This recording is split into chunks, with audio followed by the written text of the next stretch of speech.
audio was terrible in my last couple streams. Like, you really had to, like, raise it up high just to hear my voice. Or listen intently.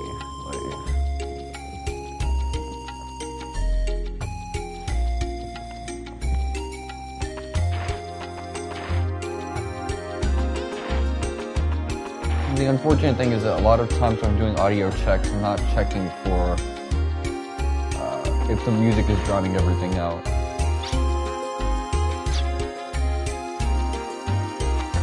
So that even affected my Final Fantasy playthrough.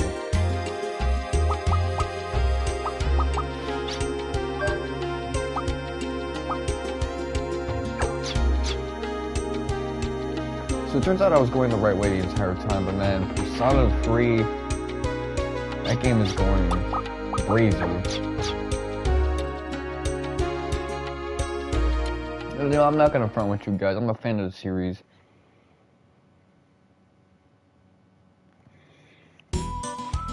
Yes, I haven't played Personas 1 and the 2 duology, but don't think that I haven't because I don't want to. I haven't because there just isn't a full continuity release of them that makes sense. Like, I want Persona 2, the duology, to either be straight from the PS1 or straight from the PSP version, like full continuity.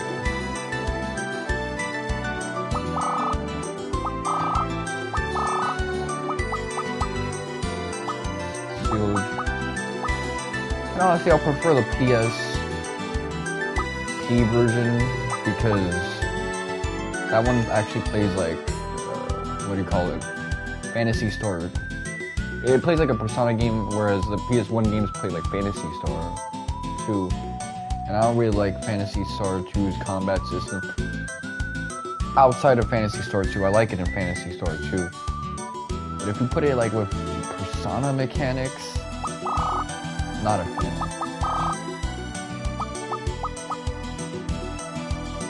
Even Phantasy Star 4 is like, you can make it a little bit more Phantasy Star 2-like, but it's a bit more refined there.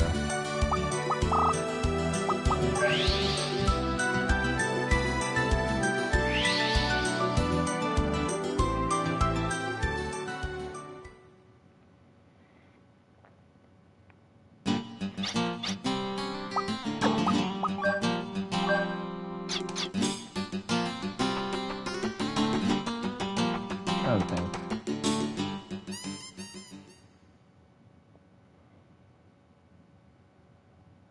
You know, I actually kind of like the fact that healing items are scarce, and that it enforces the themes of like the world is dying, so like, getting a fruit is a big deal.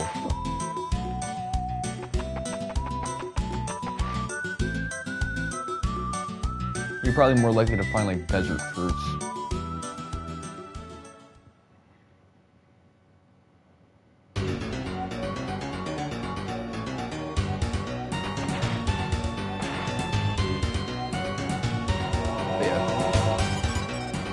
You had that with Persona 2, then you had like a much better Persona 1.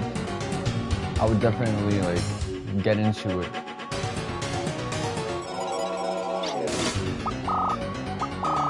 Because it's a good series, that's the thing. But with like Persona 1, it's like, I prefer the PS1 version, but not the English localization of it. That takes out like a whole side quest. And, you know, redesigns the characters so that they look like, you know, Disney recess characters.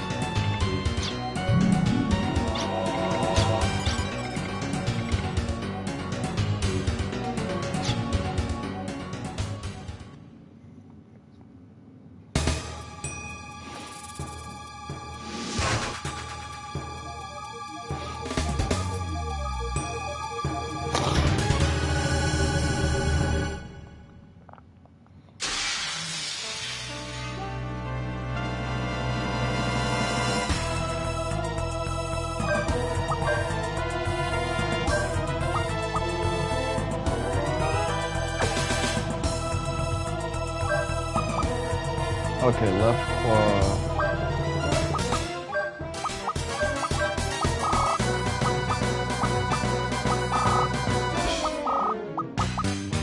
So I guessed it right the first time, but yes, this is how I'm supposed to fight him. Break off his limbs so he doesn't do the heal thing, which I think is an interesting puzzle design for his boss fight.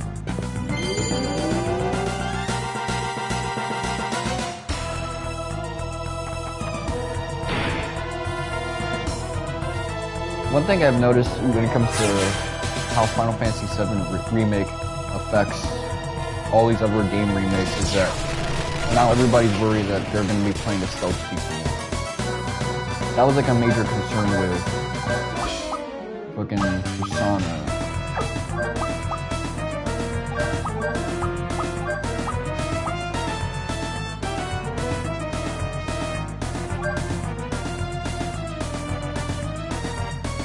You know, it is faithful. They did change out one scene, and DK figured out pretty easily why that is. Because, you know, it is potentially offensive. But all the other, like, problematic Persona elements, and, you know, Persona discourse is always people getting, like, offended about stuff. It's all still there.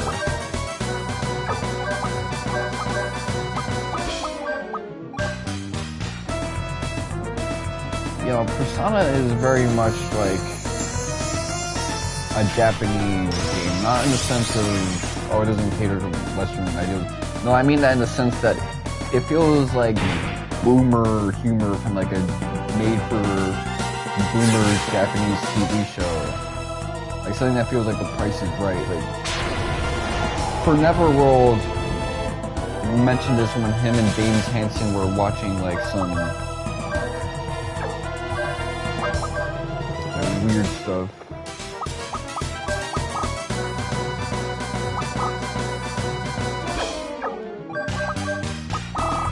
It was like some Bleach promotional thing, and they were hoping that the anime would be coming back, and it turned out to be just some Bleach Racers promotion.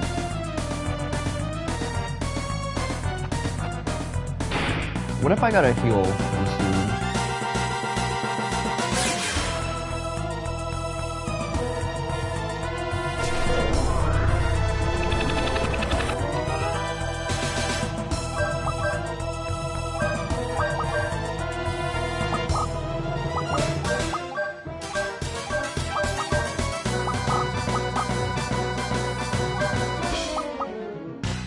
Is there a way to like heal him?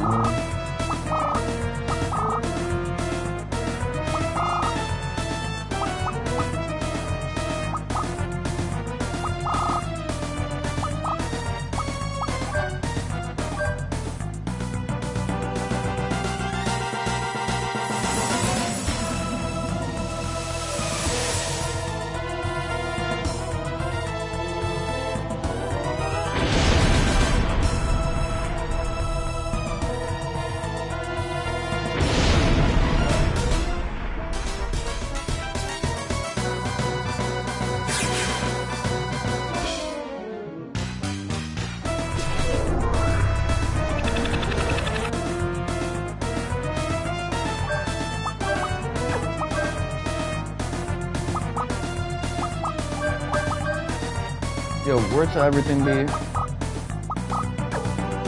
You suck.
As long as he stays on the offensive, that should be fine.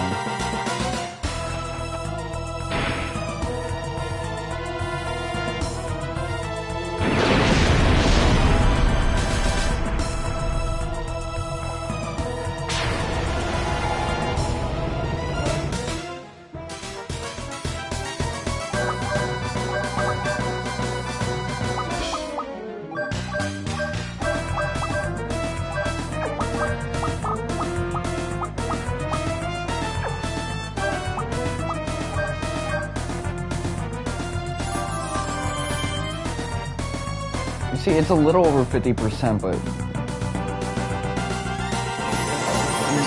you gotta treat it more like a, what's that word I'm looking for? A factorial. So you can calculate how much more likely it's not gonna happen and give it that exclamation point. That's really gonna be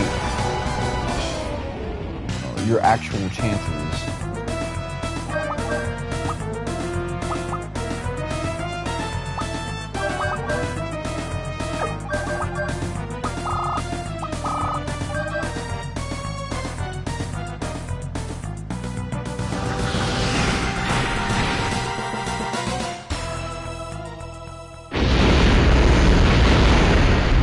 I really had to use 2 of my big berries.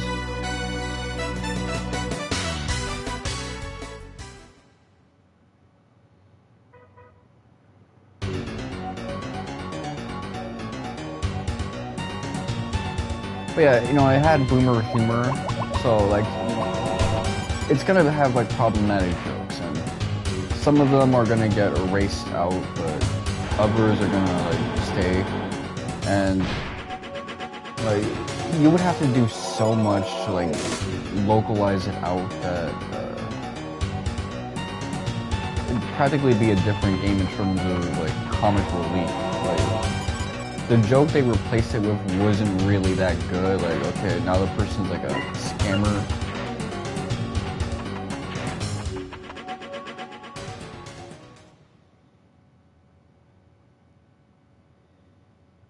It's like, you wanted to like replace it with a joke, but you didn't even come up with a joke. You just came up with like this tangent instead. Which, you know, that ain't how you do it, man. That's not how it works. You wanna sub out crass humor, you gotta sub it out with like a well thought out joke. Not just like, oh, you know what, let's hit the panic button and come up with something else. She seems disturbed and like she's a scammer. Really? I gotta get out of here. Try to make me spend $3,000 on lotion because there's no... She's trying to convince me there's no, like, natural sun anymore.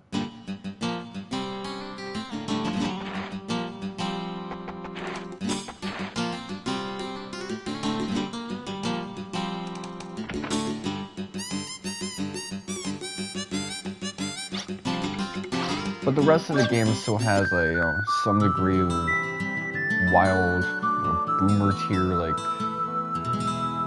humor, where it's like, you don't really give a fuck about any of that shit. You're just, like, free to be, like, stupid with the jokes. You know, that's the stuff that makes me want to play, like, Persona games from, like, 3 onwards, is... It has all these like different elements to it, like the humor is this way, the emotional, like character-driven moments are that way. The themes kind of go over people's heads, unfortunately. That much I have to say, like, I really don't like about the games.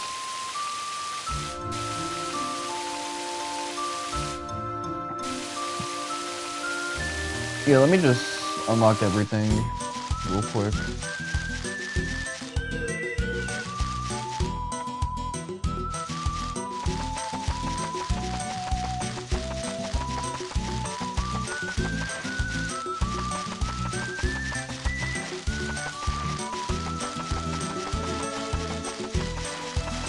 But, you know, don't get it twisted, man. I love the Persona like games for more than just like the humor. Obviously, like the fact that it's a permutation or spin-off of the Mega 10 series, which already has like these like interesting ideas with its storytelling and world building. I like that already. You saw me going off about Yaldabaoth while I was playing Persona 5 and talking about, you know, divinity and how it's portrayed.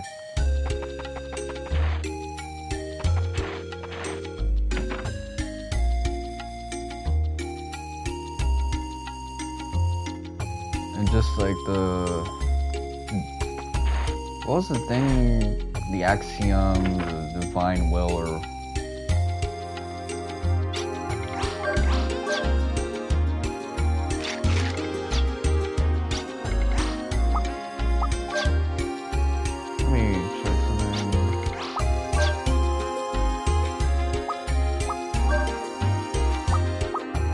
now, at the time I was obsessed with the one and the many concept, so I just kind of like shifted it to being about like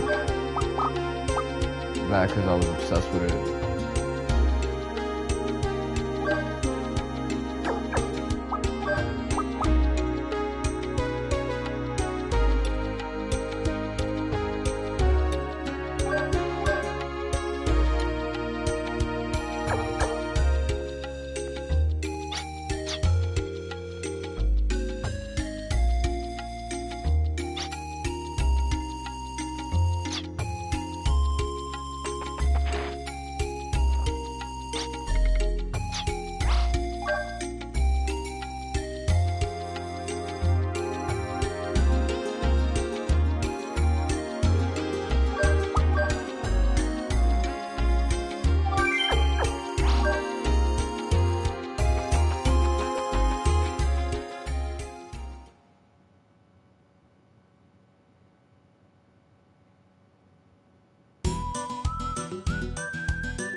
Now, also I saw the chapter leak, the trophy list leak for 7 Rebirth. I'm not gonna talk about it, but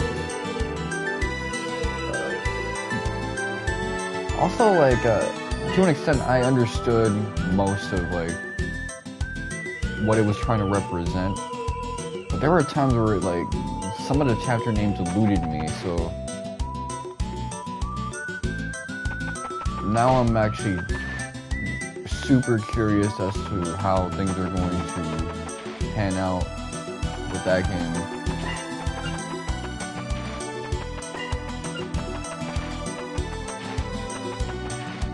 I'm also aware of like the super boss, which I'm pleasantly surprised because I saw the character in like the Tokyo Game Show like showcase.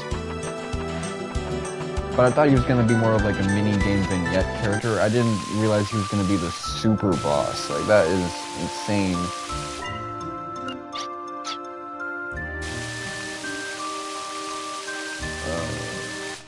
And just the fact that the game has a super boss that's not hidden behind a DLC paywall is great. Because don't get me wrong, I love 7 Remake, but the fact that I had to spend $15 just to fight Vice, I'm not a big fan of that. I don't really like the idea of spending money to fight bosses harder than the final boss. I feel like that's a human right for me. Like, some people, they don't do post-game content because they're all about the story content. I'm not one of those guys. I need to like have something to really just make the most out of my game experience.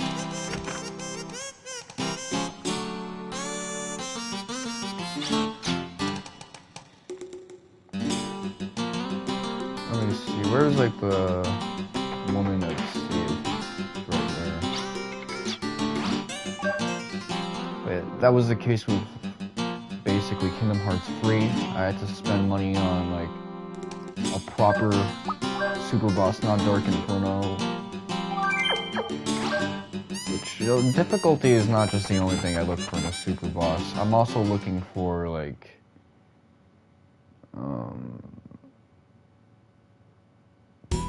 just how exciting the fight feels. Vice is exciting.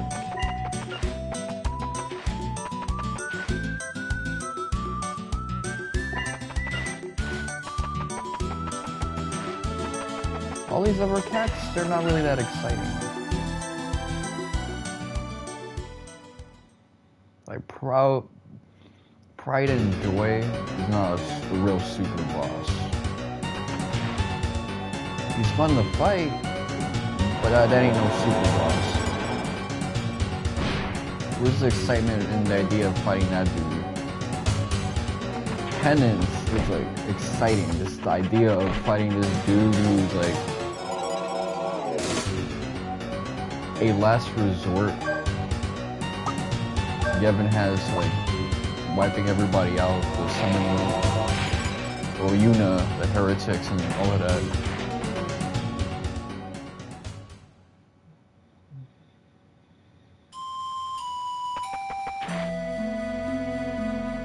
So this is another live reflector.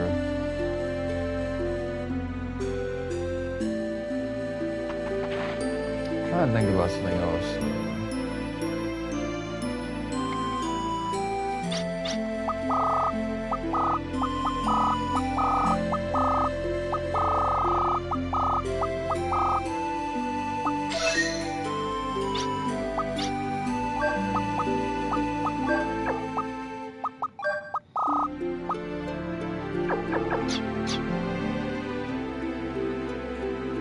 I guess if I need a thief, I can use that.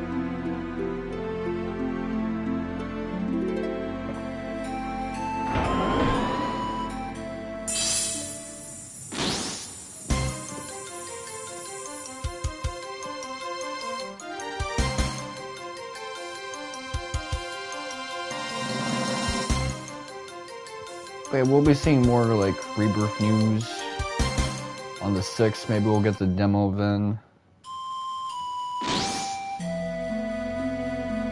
I do want to go on like a demo rampage with like Silent Hill as well, because that game is like super up my alley.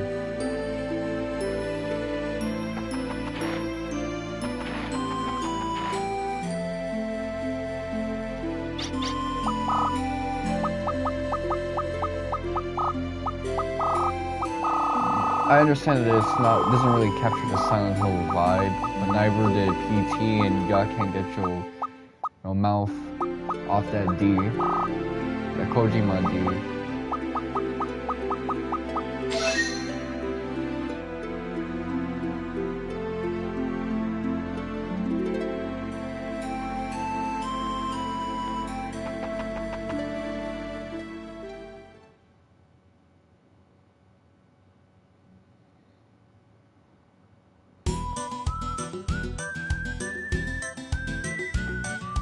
No, I want something that's like warped and nightmarish, so if I can get that, I'll be a real happy camper.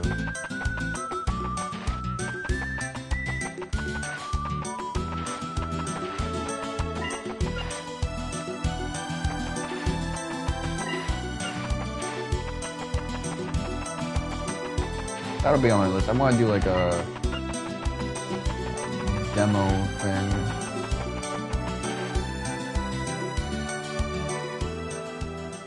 That thing is so phallic looking. It looks like a penis that's going through necrosis.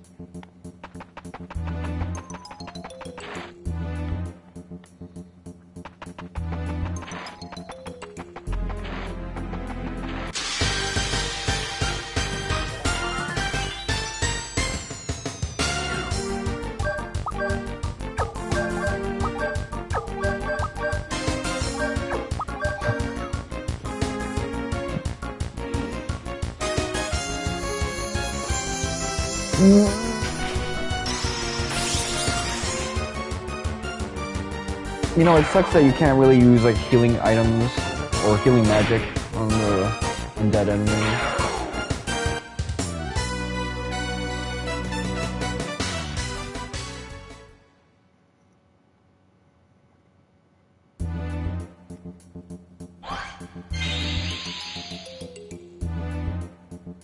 I'm not really in trophy hunting mode. I'm just kind of like on play the game mode, enjoy it at your own leisure.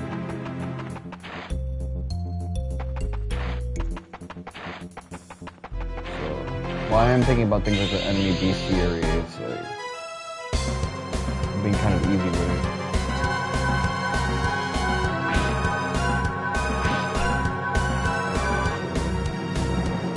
Just test like your knowledge of like but that's gonna be tricky because of like the camera.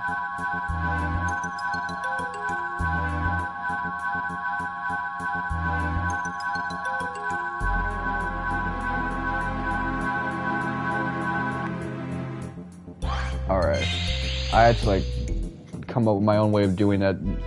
Trying to shift the camera with that to line everything up, that wasn't it.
I think it was the Great Wolf Mega 10 actually.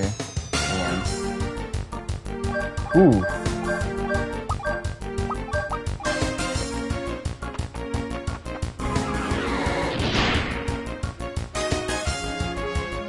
These days my perspective of like the one and the many is a little bit more modest because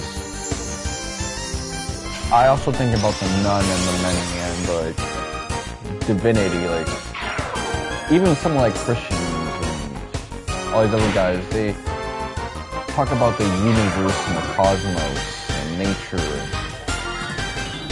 This thing that's more of like a zero factor, something primordial.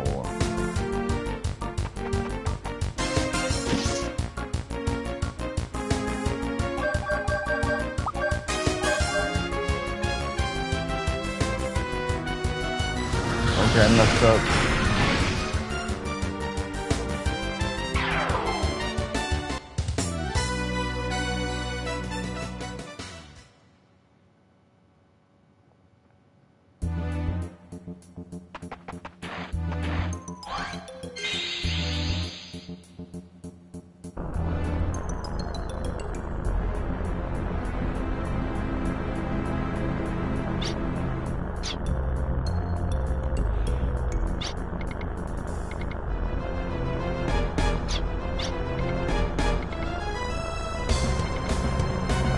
fucking hate Canon.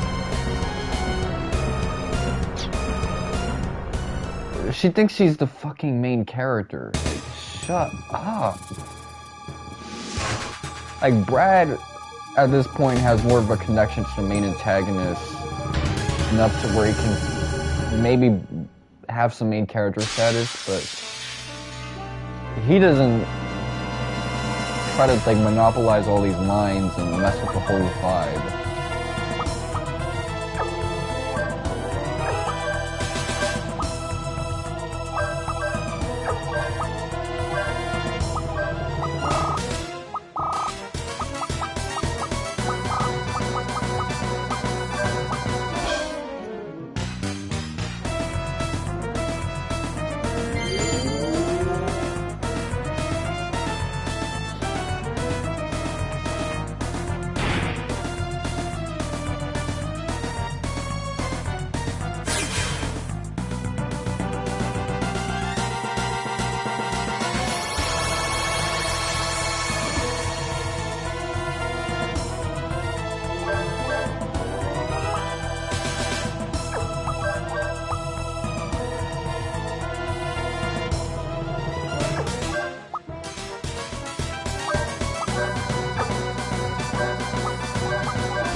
You know what?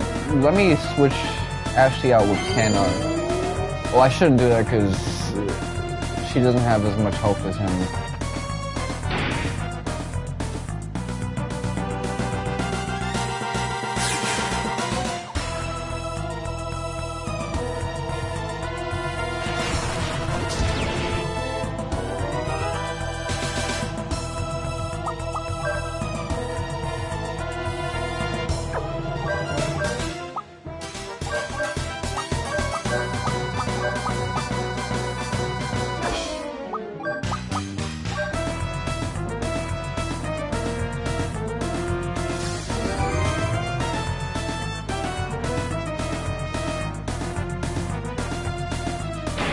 That's like 2 armor upgrades.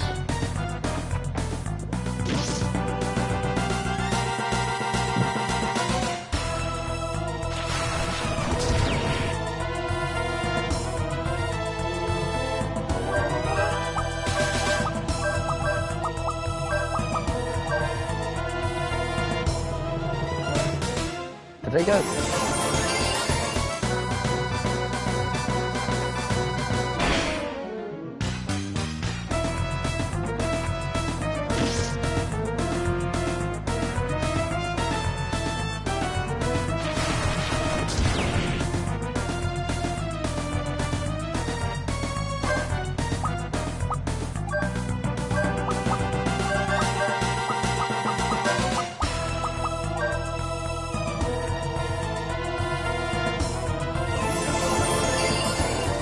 I like his leg warmers, by the way. That really does like a service to his character design, especially the fact that they're green. Because otherwise, his design would be like too simplistic. He's just Rudy without the roguish elements. Like responsible Rudy.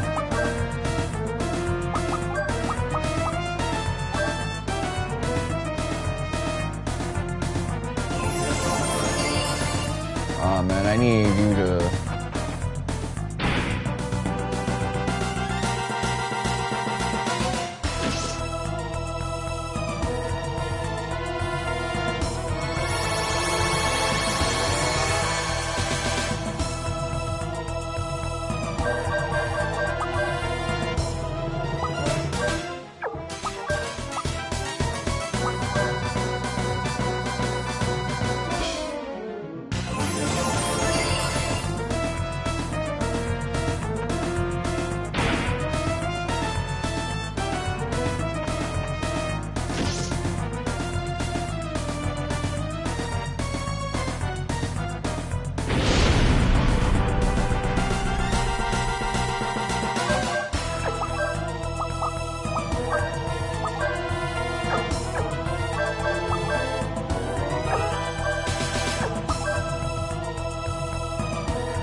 Is that my phone? Let me check it out. Nah. I've been hearing like vibrations lately, and I always think, oh damn, is that my phone finally dying? But it's not.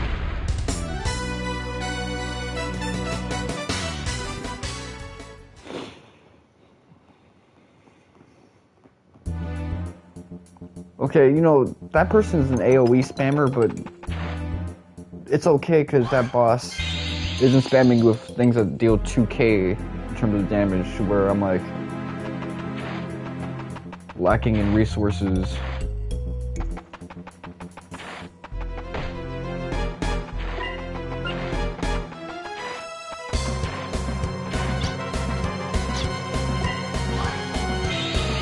Like the last time I did one of these dungeons, I had to clutch it out twice.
Oh, hell no, I was right there.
This place is dangerous. I'm probably gonna get like killed here. Alright, let's see. Just ascertain the danger.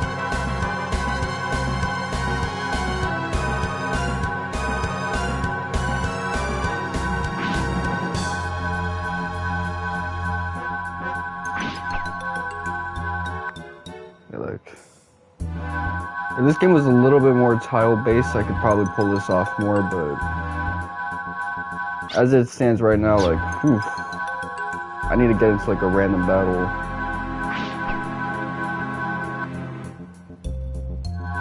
What's messing me up is trying to like align it.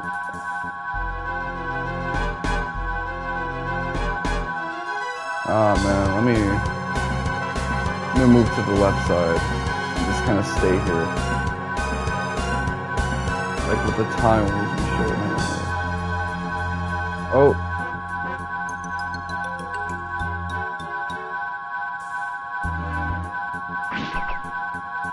See, that one tries to like fool you a little bit, man. Like.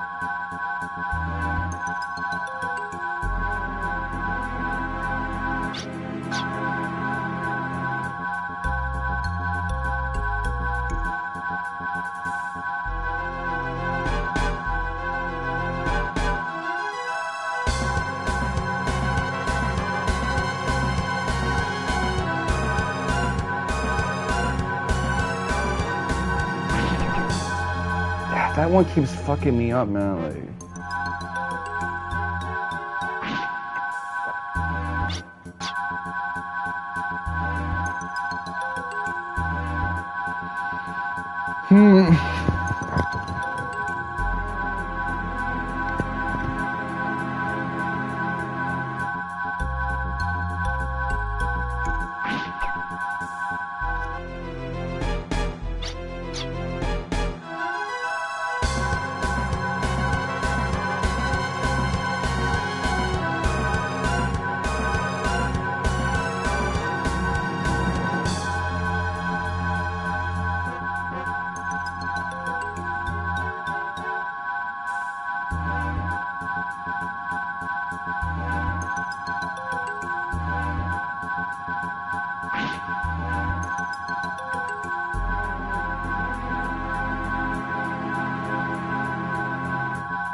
Where'd everything be? Now I gotta heal myself.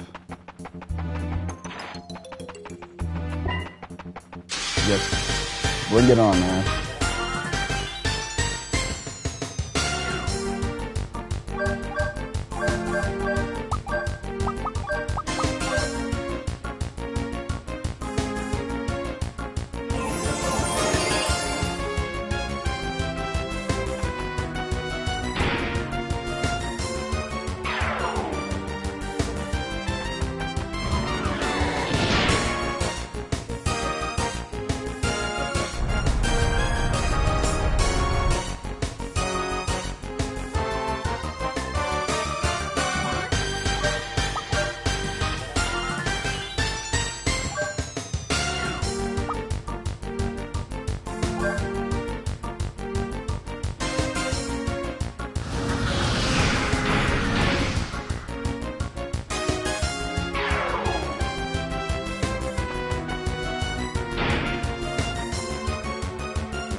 About to go soft, Ayo. That softener looks like a bottle of milk from the 1950s.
Yeah, I've noticed a lot of people in like the WWE fandom have been pissed about Cody and The Rock, like The Rock basically being the WrestleMania opponent for Roman Reigns, and Cody effectively wasting his Mania or Royal Rumble win to face off against Seth Rollins, a dude he already beat 3 times for a world title that is probably the weakest world title the WWE has ever had. Besides like the ECW title when that was considered a world title for like a year.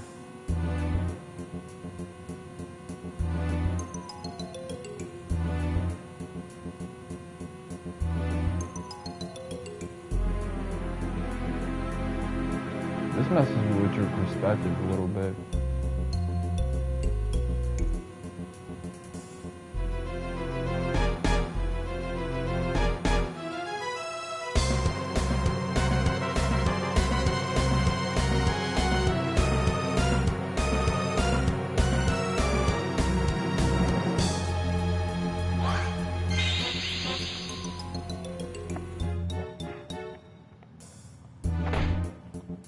I mean, look, this is probably like the most interesting someone making their mind up on like who they want to face at Mania has been since maybe 2007 with The Undertaker. Because he was really just stalking everybody. You saw Cena, he looked like he didn't want the smoke.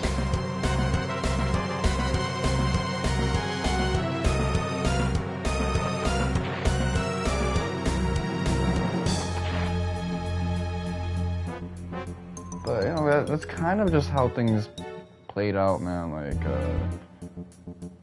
this was like a dream match that they should have probably had like a year or 2 ago, but, I guess they ripped the bandage off at the sacrifice of Cody Rhodes finishing his story at a WrestleMania. He's probably gonna end up facing the same trauma as The Rock, getting his big victory at like a Backlash. Like, The Rock should have won the WrestleMania in 2000, but he ended up beating Triple H for the title at Backlash, one-on-one, instead of that Fatal 4-Way main event that was controversial and more of like a McMahon storyline.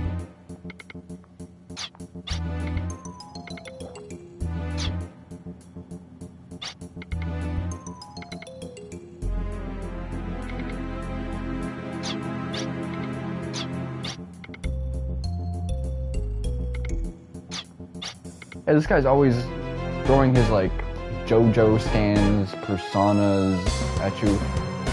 You only fight him in like a single battle, so he's not really that nasty with it.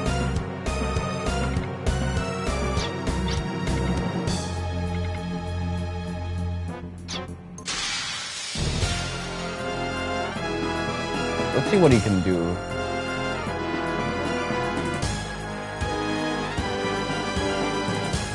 They always make the nerdy characters in these stories like the fucking assholes. Like,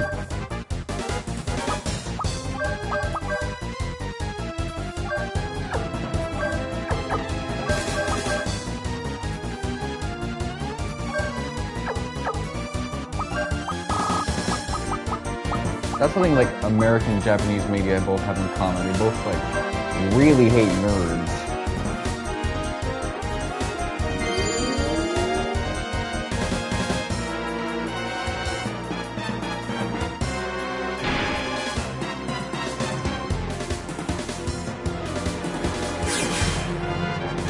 Ooh.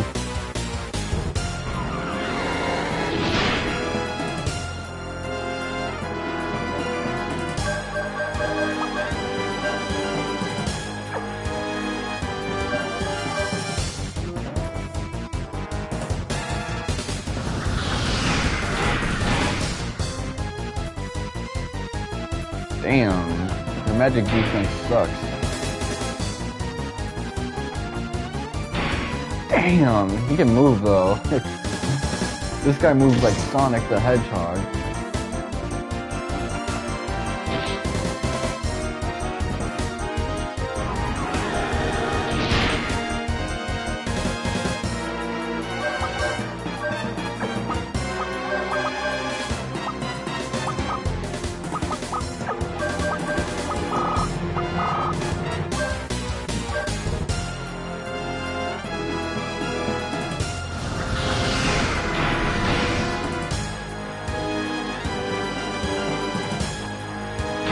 So I think they're jackhammering the dog part, but remember my YouTube videos from like 2013 to like 2016, like there's always that construction going on because I was living in front of a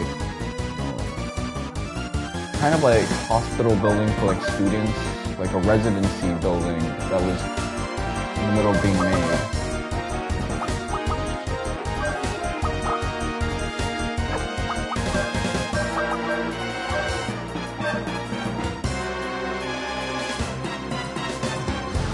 I forgot what people who are trying to be doctors go to after residency, but it's not like they're just straight off being like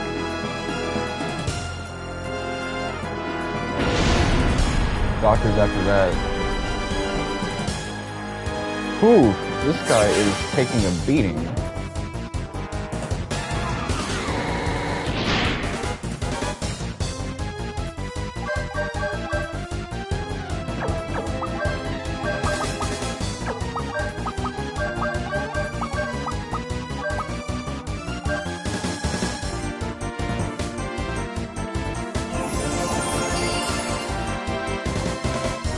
Get to like 99 at least.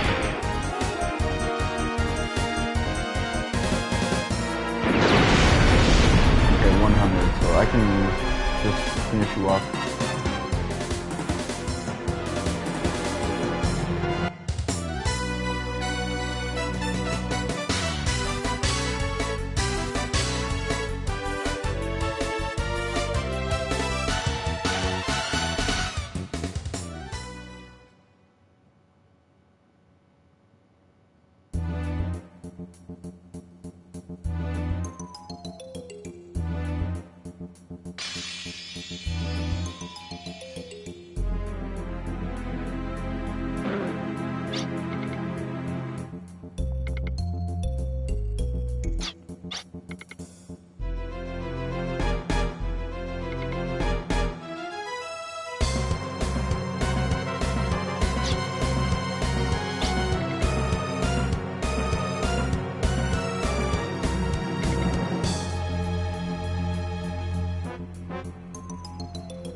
Before that, let me rest up.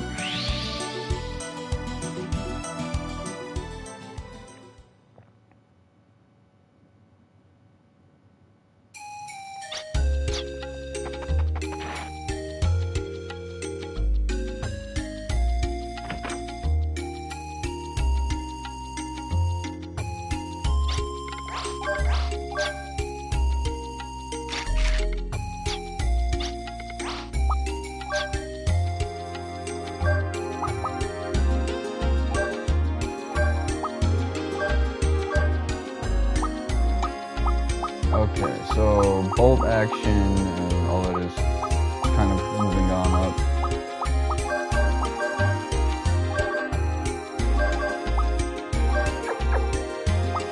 Ooh. That was insane, that fight.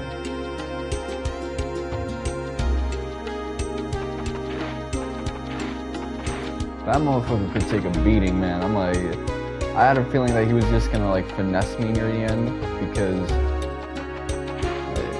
it seemed like he wasn't committed to like killing off any of my characters, just getting them to like low health. So I'm thinking he probably had like a fuck you attack.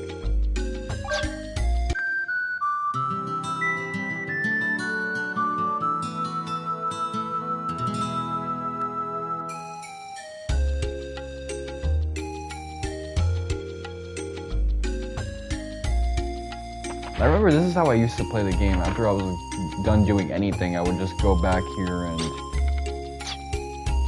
take care of everything.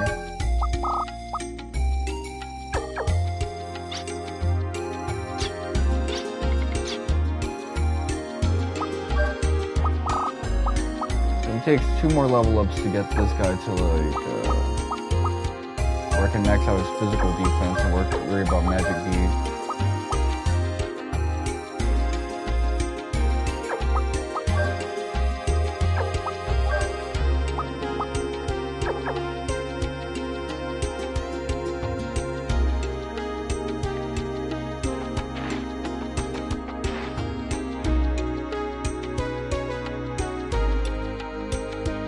I kind of miss the way I used to play this game because I realized status elements also really suck. It's just that you're kind of sacrificing your late game for early game if you're prioritizing status ailments. It's one of the reasons why I liked Wild Arms Free so much, is how they set up PSSs was a lot more reasonable.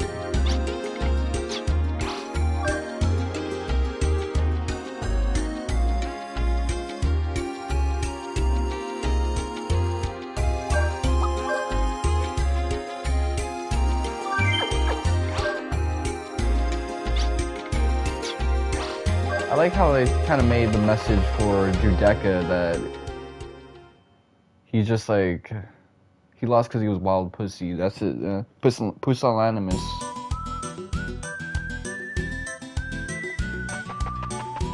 That's the message they just had for him. It was you know what? You didn't take enough risks in this fight. You were playing like losing ball, and that's why you lost. You never really had skin in the game to get yourself like potentially killed. Getting seen for being able to defeat your enemy.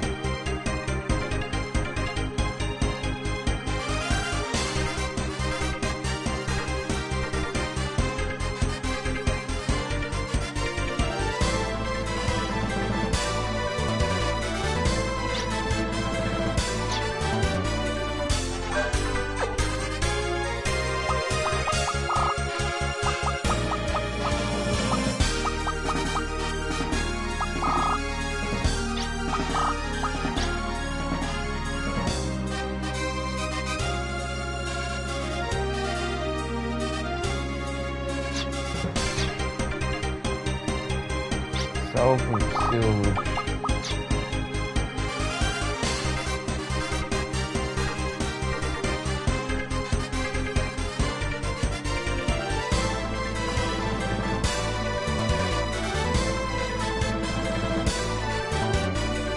It'd be nice to get like a proper world map, not this whack shit.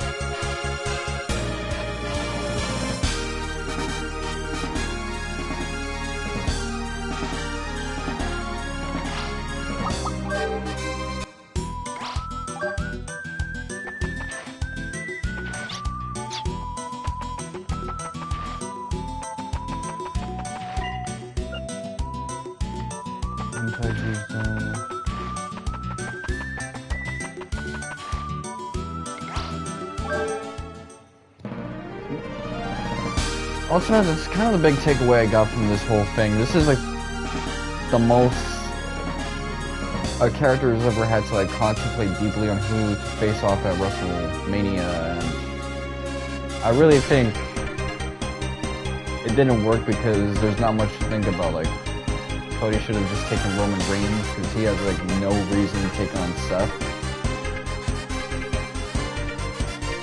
But now they have to like really work if they want to make a storyline that makes sense. Like the last Mania main event setup was like hyper predictable, but it was well done because Cody was cutting like really good promos. along with Paul Heyman and Roman, but this one is like, there's no logic. Like, the other one was so predictable because everything just made sense, except for like the finish at WrestleMania. Whereas this one is like, everything is like so swerved that they're gonna have to work extra hard to make it make sense for us. Like, why Cody would listen to The Rock and give up his main event spot so he can face off against Seth Rollins instead, a guy he's already beaten 3 times for a main event that's probably worse than the ECW world title. Well, for a world title, it's worse than the ECW title. Like, the new World Heavyweight Championship is just booty. It looks good, but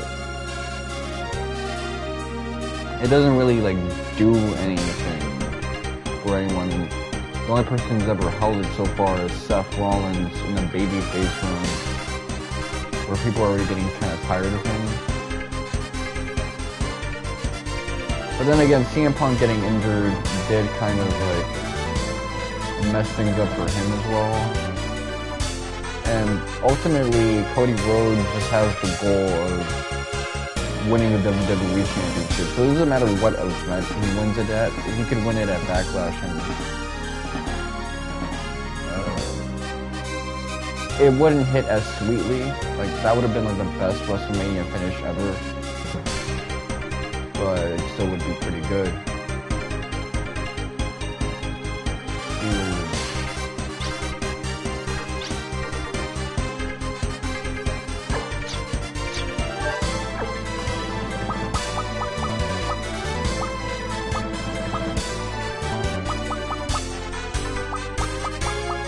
I realize this world map is not that weird compared to like the Wild Arms 1 world map.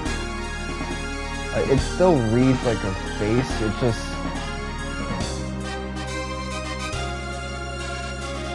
It looks kind of funny. These are not consonants, this is like...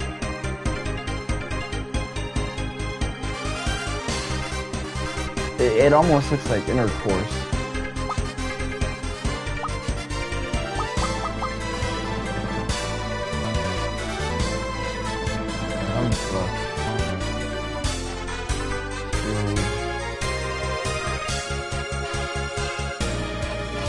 Here's the thing, I don't remember where Sealed is at, so...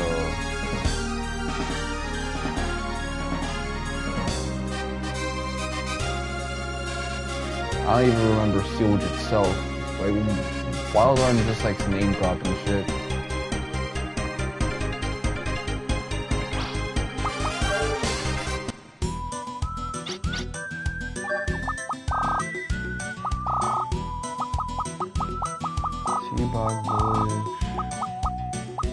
Kansas City. Let's go here for a moment, because I want to check something out.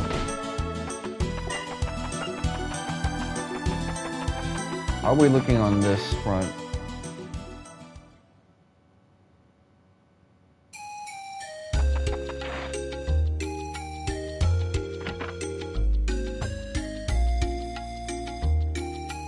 I will say something about the Final Fantasy VII trophies though, they don't have enough, like,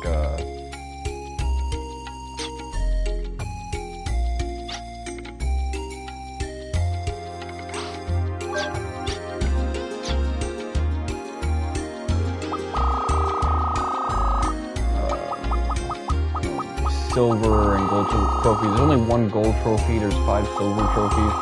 Everything else is, besides the platinum, is just, you know, bronze. Even being the game is a bronze trophy. But again, the game has like so many trophies that it makes sense they probably want to like limit things.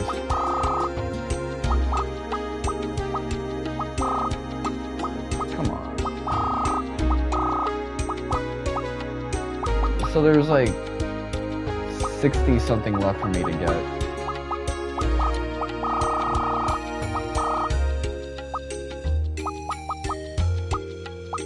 So multiple encounters can be like separate boss fights and bestiary entries.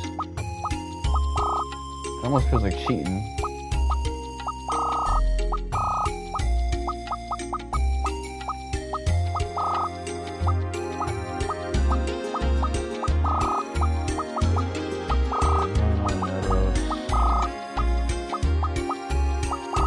like how this thing doesn't really want you to like complete the whole bestiary for the trophy, just get 200 entries. Don't skip out on the fights, in other words.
Let me pop this open, see what's inside.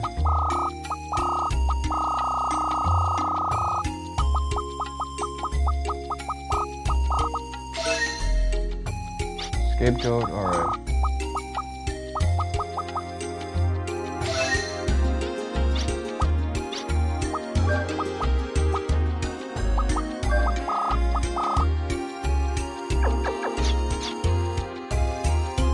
That might actually be handy and dandy to have.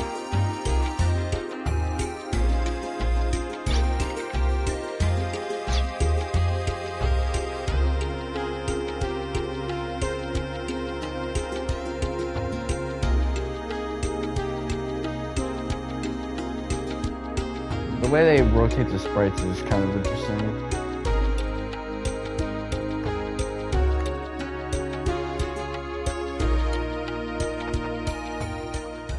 It's not always like on key.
That's right.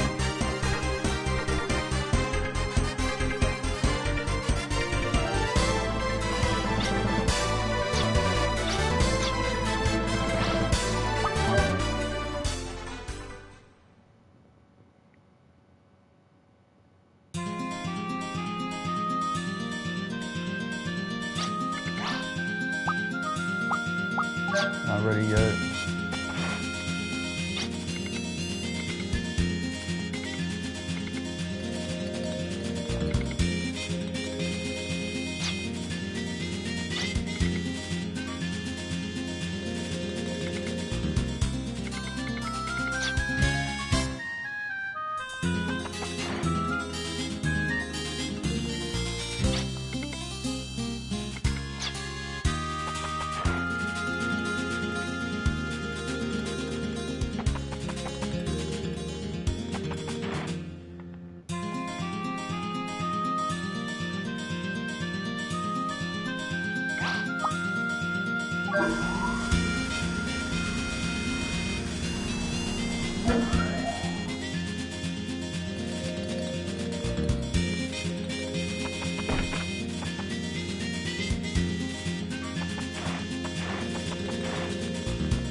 I mean, right now, Vinsfeld is kind of at the end of his rope, and we still don't really understand his motives.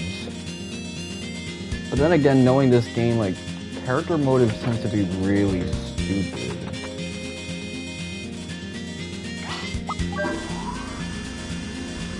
But how much of that is, like, the actual motives being dumb, or just, like, because of the pacing of the story, like, these motives would make more sense if more time was left to breathe out on it.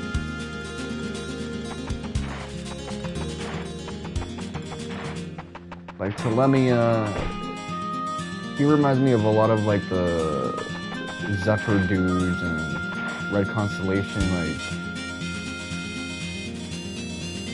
mercenaries, in other words, the Jaeger Corps. So I can kind of understand him in that sense. Antenora, on the other hand, is like, you would need to reveal her kind of like Claire or some of these other characters that have like characters that kind of force them to settle for decisions in life that many people would disagree with. And she kind of has that, like, you know, her parents got wiped out by Vinsfeld because of their connection to civil lands. I can vaguely understand his motives, like why he, you know, despises nations and the concept of ruling elites, considering what happened with him and the Liberation Army.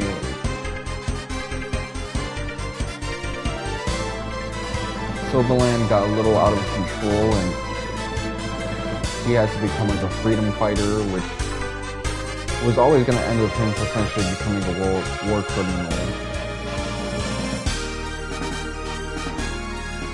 Like, I understand these things, but it's like, for a story like this where you're trying to go into like the political, you have to like slow down the pacing a little bit and just have us understand these characters at a more critical level.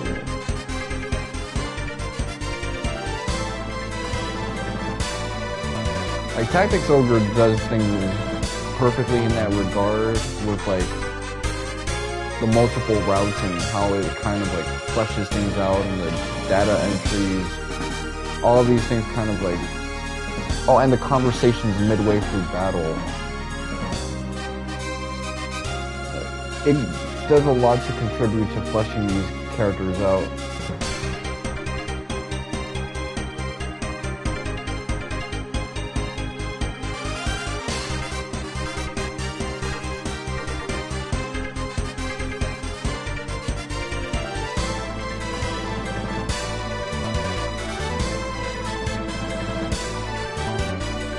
Where the hell is Seals?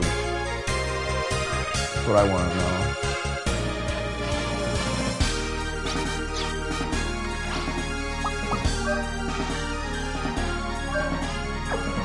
Can you set the autopilot to something else?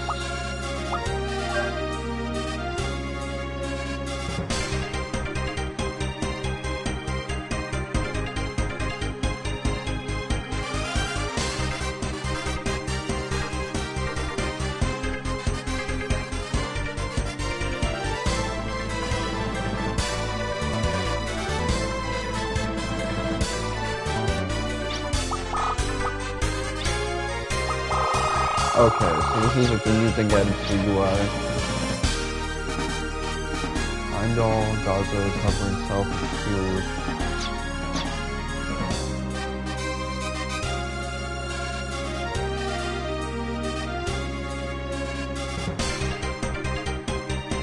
I thought I was gonna lose my eyesight yesterday because, you know, I've been rubbing like rosemary oil on my hair, and as I laid on the pillow and turned to like rest my face on the pillow, I'm like, oh no, this is a bad idea. I'm gonna end up getting like rosemary oil on my eyes or like in my forehead, and it's gonna sweat down to my eyes. And I was worried I was gonna burn my eyes out, and considering how sleepy I was probably gonna end up like waking up with no eyesight whatsoever, because I burned my eyes out chemically with all this oil and shit, like that strong oil. But that didn't end up happening because evidently I'm playing. But aside from that, like, I caught on quickly and realized, you know what? It's better to just like lay on my back and sleep. Not, you know, sleep on my side with my eyeball kind of covering the meat of the pillow that has all this rosemary oil essence. And I felt a little bit of a burn on the right side of my right eye, like near like the cornea section, where like the crust gets on. Nah, because that's the left side of the right eye. Does crust get on the right side of the right eye?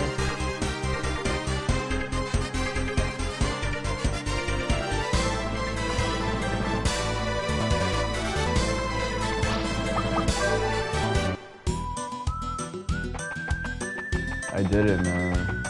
My life is over. I want to play.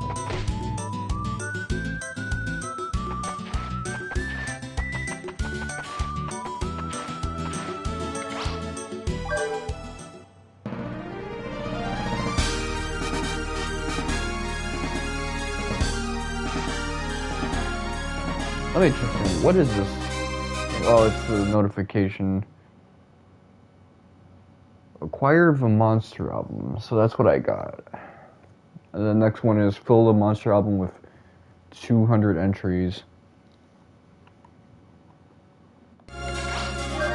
So apparently I should have had like the pickpocket skill by now, but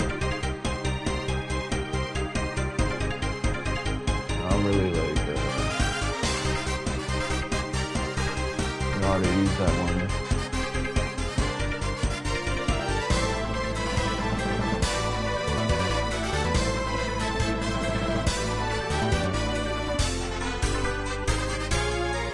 Yeah, I'm gonna just like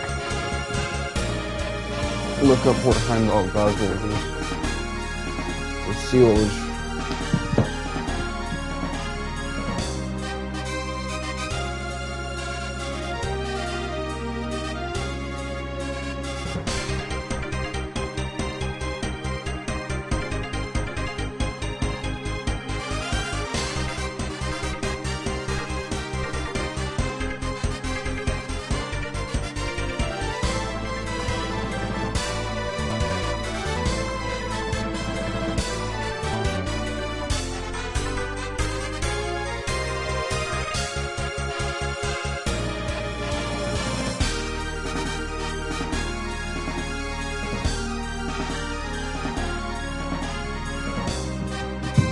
Okay, so it's like the snowy area.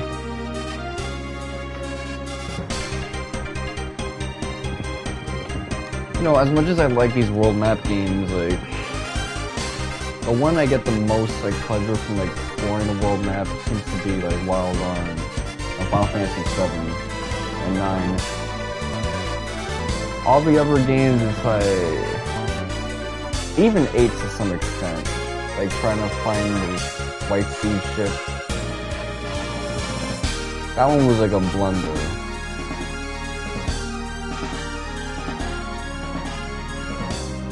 But just that much. Like everything else was kind of good with 8. Like, 8 was a solid game, man. I don't think my playthrough kind of like showcased that as much as I wanted it to, but I think it showcased more so the gameplay side, like the story concept and how like NKMT's like ideas started to evolve and they kind of had this like cohesive synergy flesh out.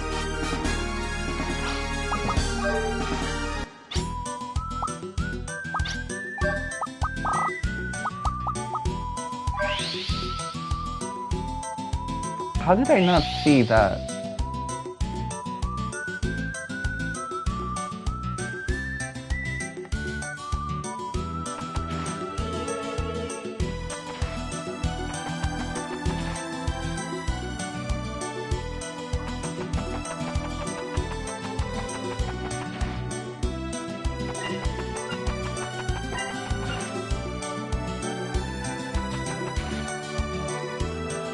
I'm starting to realize I got like some type of like terminal visual going on because I kept bringing up that menu and being like, yo, why can't I see it?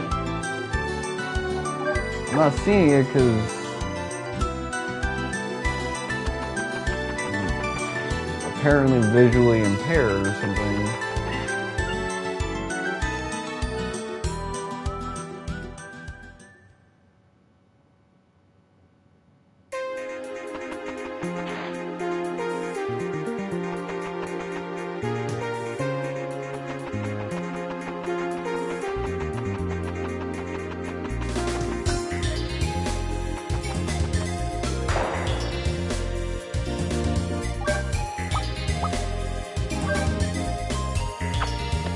Remember when like I couldn't figure this puzzle out?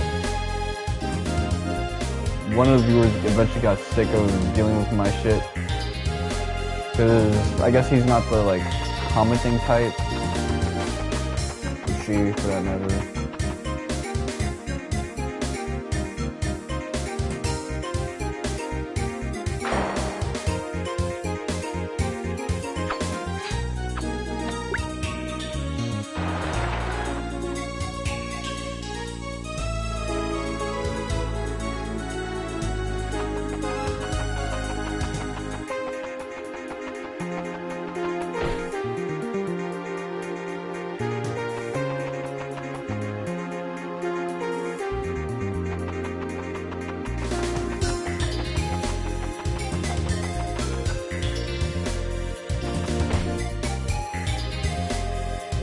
Eventually we're gonna figure out how to kick those down. Kick down those like fences.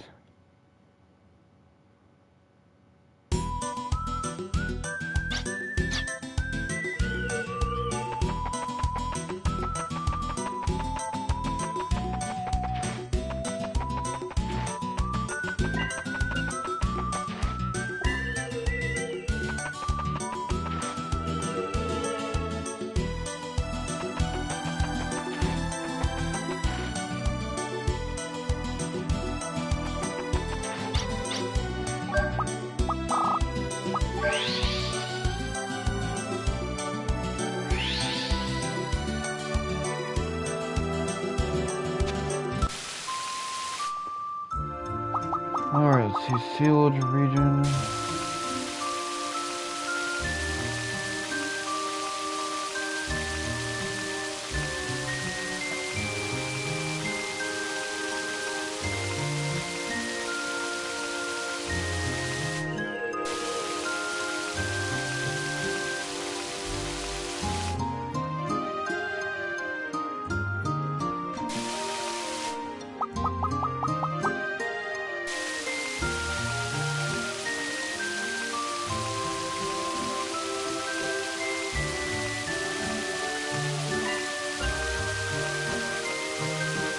You know what? I might be coming around to the Odessa subplot now I'm thinking about it. Like,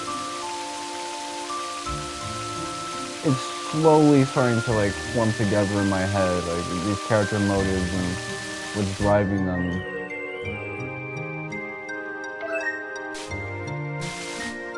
This game decided to call me broke, man. I don't respect that, man. We gotta fight after that.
How down bad you have to be that you lose your wallet, and then your fantasy is that a baddie gives you the money that you lost and your ID.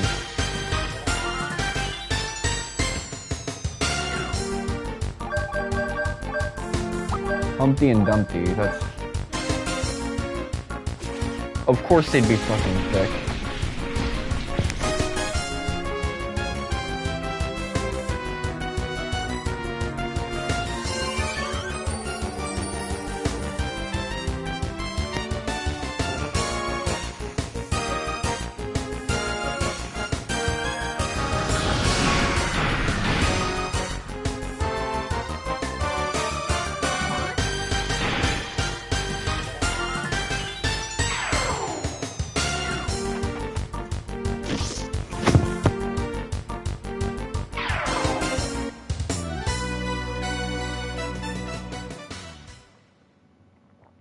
Who else is like level 31?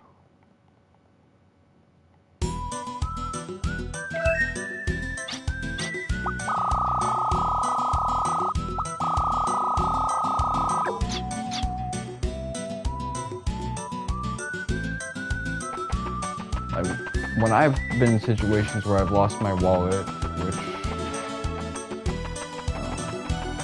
I've kind of kept onto the same wallet for ages, that's the one thing that like I really don't want to lose.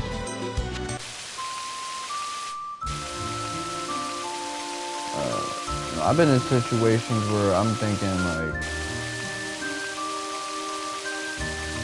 damn, I hope these motherfuckers didn't rob me. I'm not thinking like, damn, imagine if like a baddie found my wallet and gave it to me.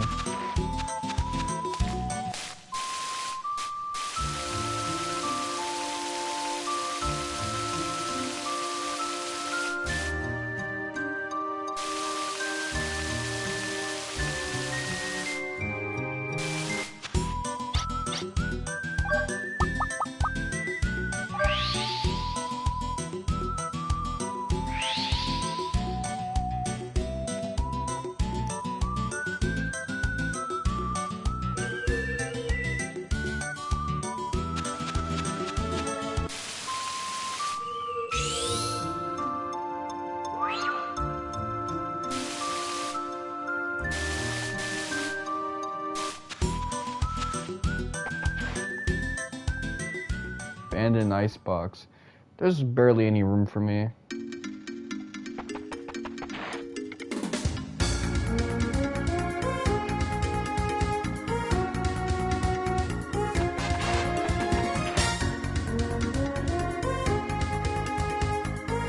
Cryptic shit.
last day, a rough, wild snow covers the world in white as it's returning from nothing.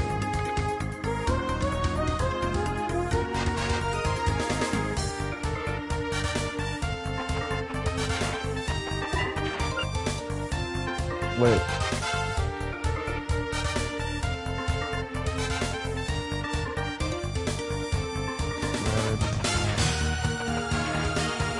What's that green thing that's glistening?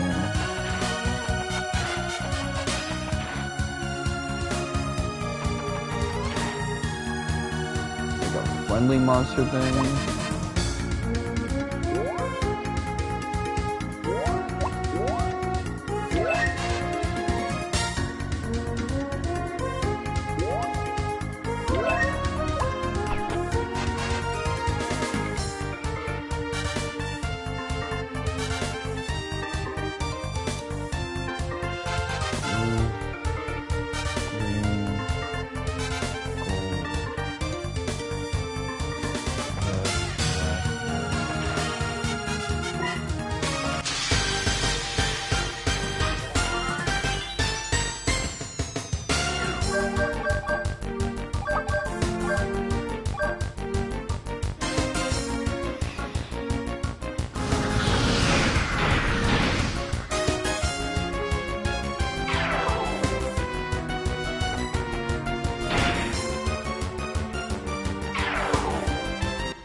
That would be the type of riddle that I'd get wrong just because I'm overthinking it, but no.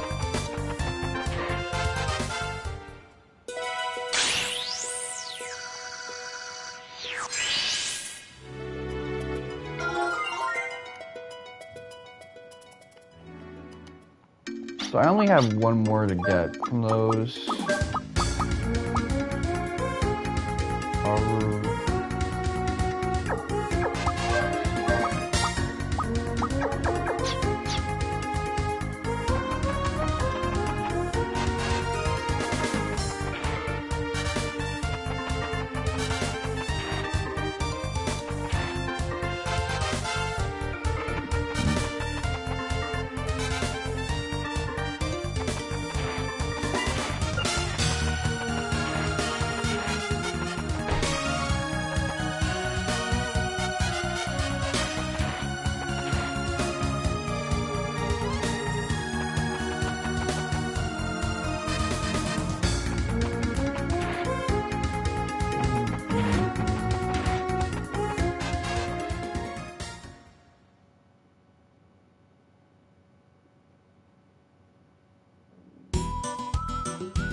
I've been dealing with complications on my Twitter lately, and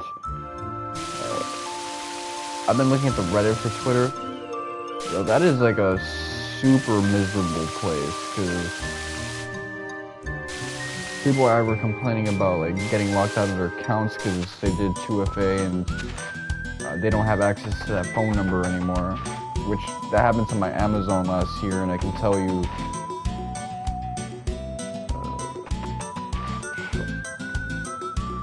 that's why I hate like these like phone number based things, because it's like if you're constantly changing phone numbers, you could really get fucked over like that. And 22 was that year where I had to change numbers twice. Like, prior to that, I wasn't really like using too many numbers.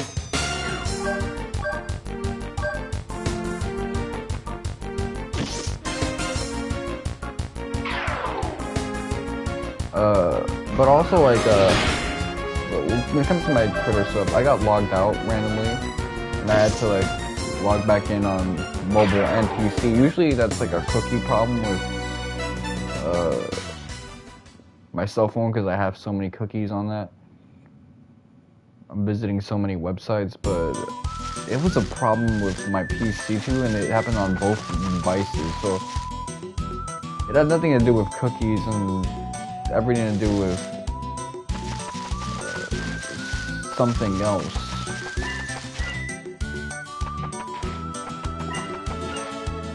Not one part of that had to do with cookies this time around. The other thing is, let me check something out.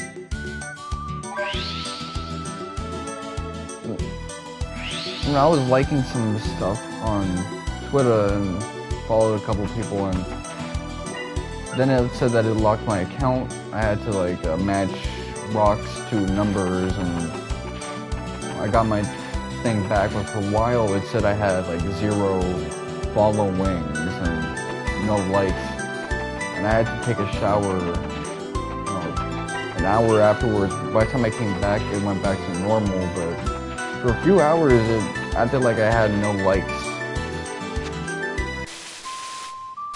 and no followings. Like I wasn't following anyone. But when I checked my followings and the like section, it's like, yeah, I obviously have likes and things that I'm following, but like it doesn't all come back at once.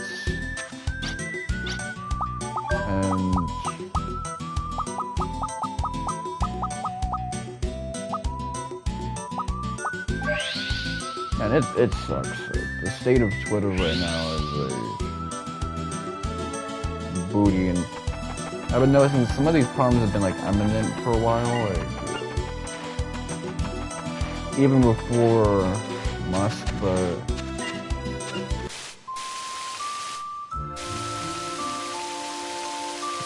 such a ghetto site. You know what it is? I think this platform got messed up because it's going through the same fate as Tumblr, where it's a lot more data intensive than most places now. Like Twitter used to be kind of like simple, like people outsource pictures and all of this stuff to other platforms in the 2010s, like TwitPic and things of that nature. I think I'm over level, that's what it is. Twit longer, and it's gotten to a point now where people are uploading videos and making Twitter their video uploading site. You got the spaces on Twitter, there's like Facebook groups, so when the OnlyFans ladies moved over to Twitter, that kind of changed how people engage with the platform. It's a lot more image heavy. Like, I think about how Twitter used to look like back in the day. Like, it wasn't like how we use it now.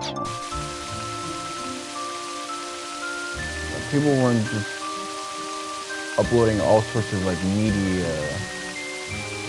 So I think that, in addition to like so many actual bots, like, and Twitter being really bad at figuring out who the bots are. Like, the amount of times they would like accuse a normal person of being a bot is ridiculous. And a lot of times it's like, you know, this person just comes from a background that Twitter doesn't understand, because the only person a Twitter user understands is a dude from SoCal and that's it. If you don't fit that mold, then Twitter does not understand you.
Oh man.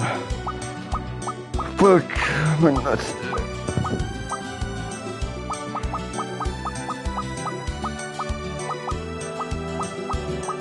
Oh, thankfully I didn't get like locked out of my platform, deplatformed, or like be in a position where like there's no way for me to get my thing back. But the fact that at any point I can end up in this kind of situation. Like, I was just liking a bunch of Dragon Ball memes. Like, and I followed, like, a pagan person on Twitter. Like, that was it. I was not doing anything, like, remotely, like, suspicious.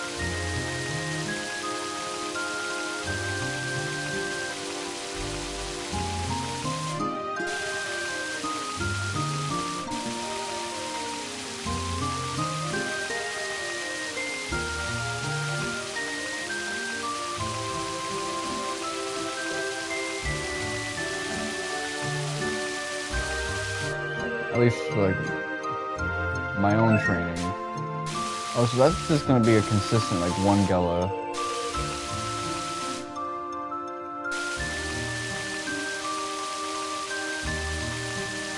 I don't know how to get through that.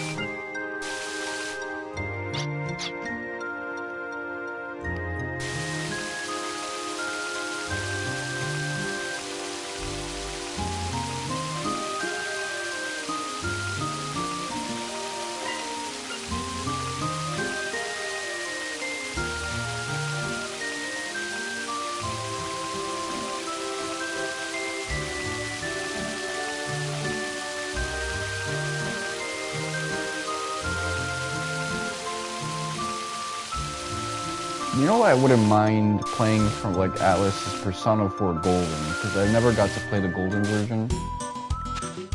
And quite frankly, there's so much about the Golden version that I don't like. But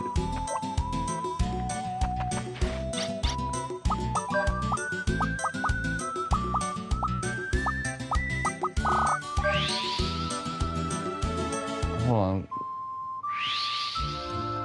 No, I did not want to do that. This thing is so, like, sensitive. Oh, shit.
do I even like get there?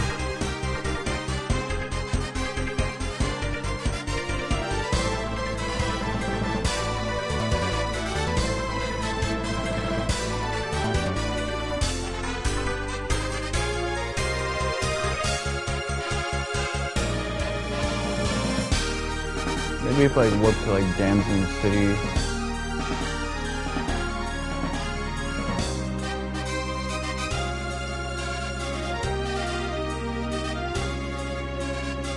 I feel like it'll like warp me there, and then like the ship will be like right here. Whereas I would like need it right there.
I don't know what the.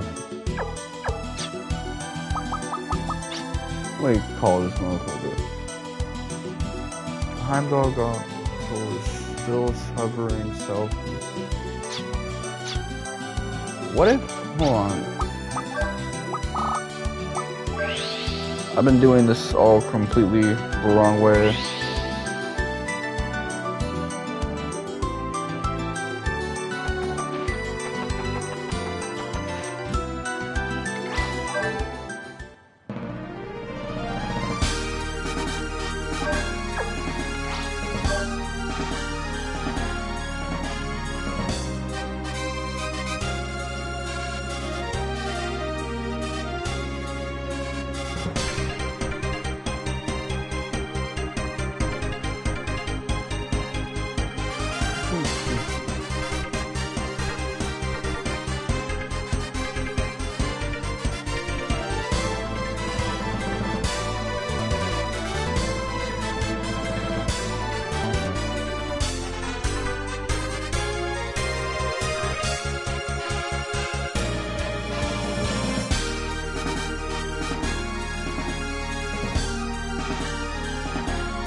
Let me think about this.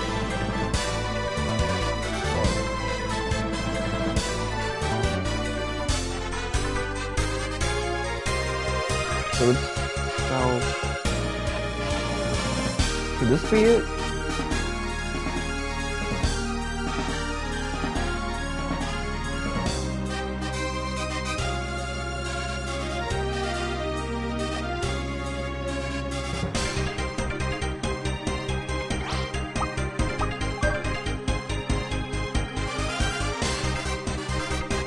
Maybe that's it.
think I collected everything I could around here.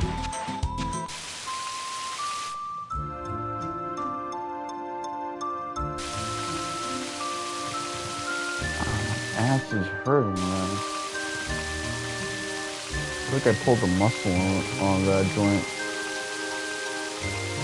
Yeah, as soon as the summer kicks in, or even the spring, I'm just gonna start like hitting some workout routine, not out of like a desire to get muscles, but like just to get these tissues a bit more loose.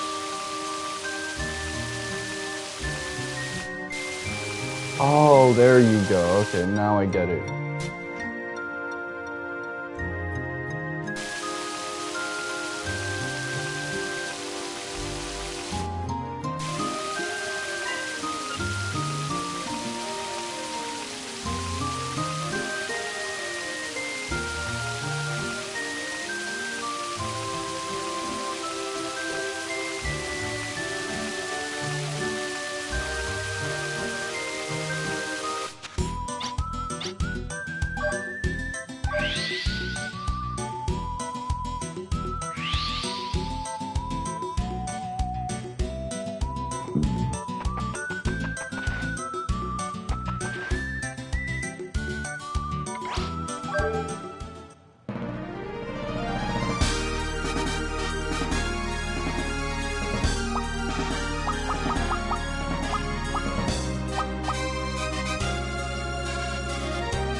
Oh man, I could get some stuff there.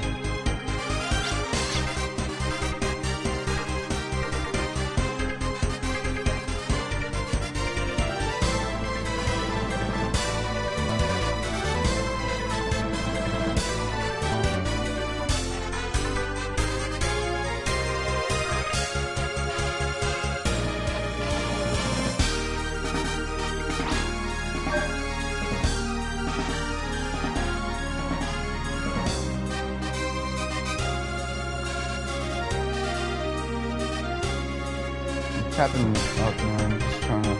I'm tapping down to see if I can like angle the camera up, but I realize this isn't that kind of game. I wanted to be so badly for this instance.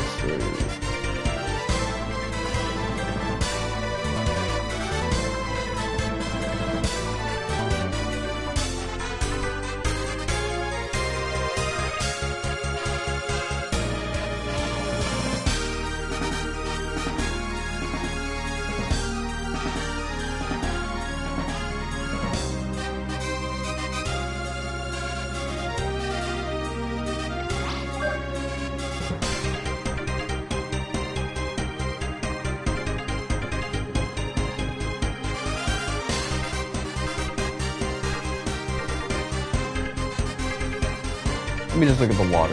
The water is gonna show me the way.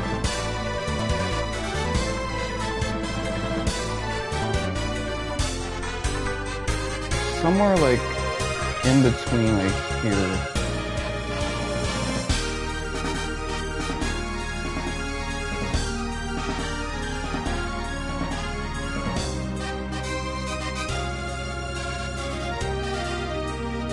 What is that?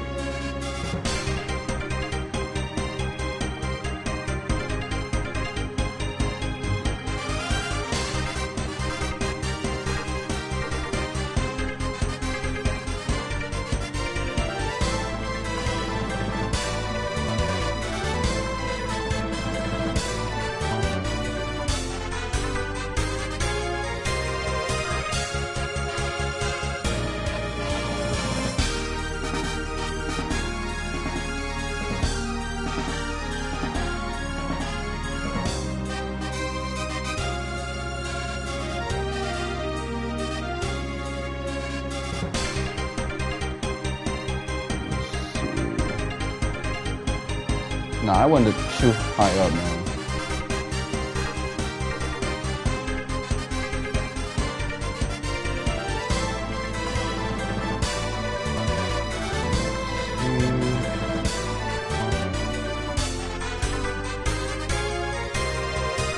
I gotta align it. Whoa, what was that? There you go.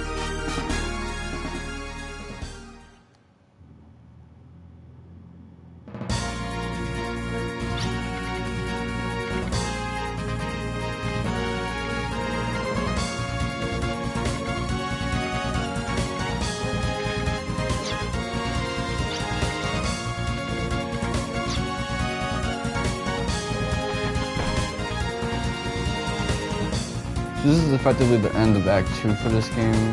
Well,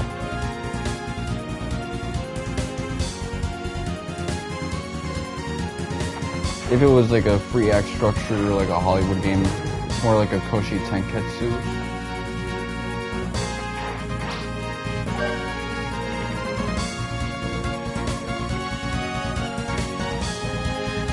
Okay, cool.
I wonder if this will change encounter rates so that they're not like surprise attacks anymore.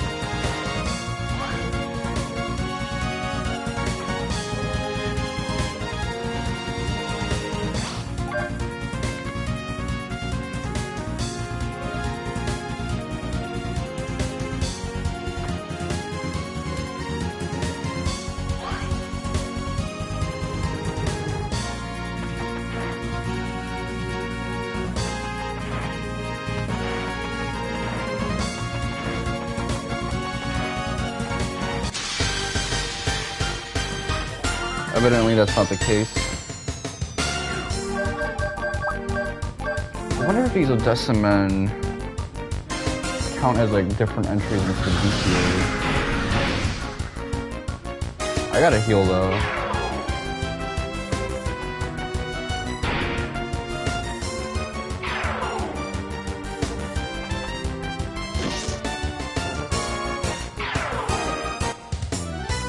Especially since I only have like one healing item.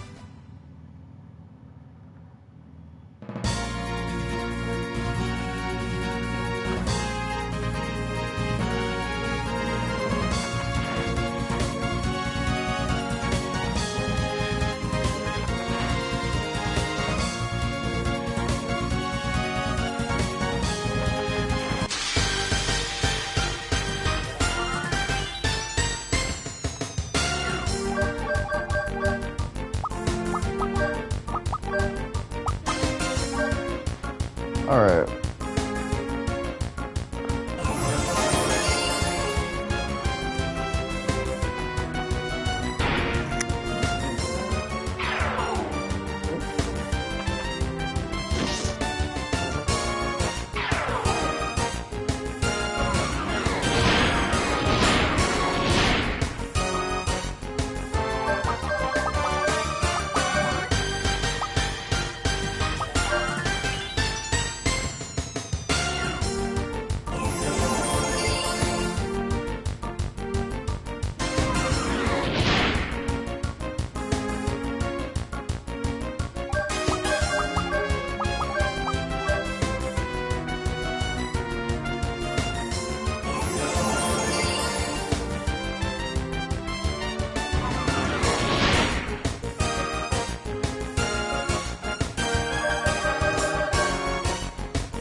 That turned me around.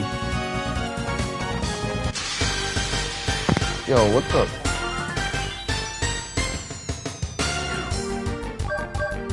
At least these are like new enemy types, and I guess they like turn into the other guys. Because the name is Doppelganger, so I assume they have like a transformation mechanic. They could effectively squeeze up other bestiary entries out of them. Maybe like 5 more.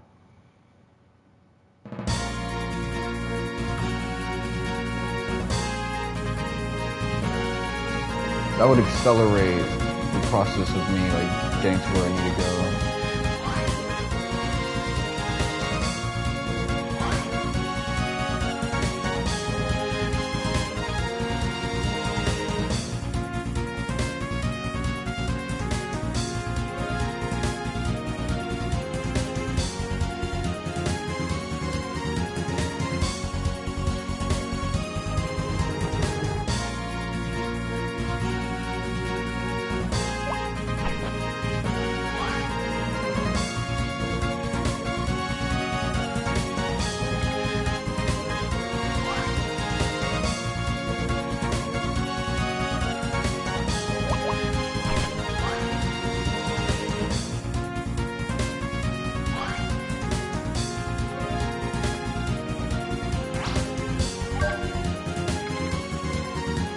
Okay, so if I make my way back,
Hopefully I didn't miss out on any like nice treasures, but these dungeons tend to be kind of lacking when it comes to treasure anyway.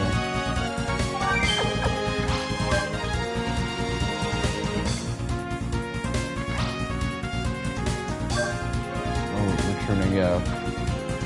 We're about that action.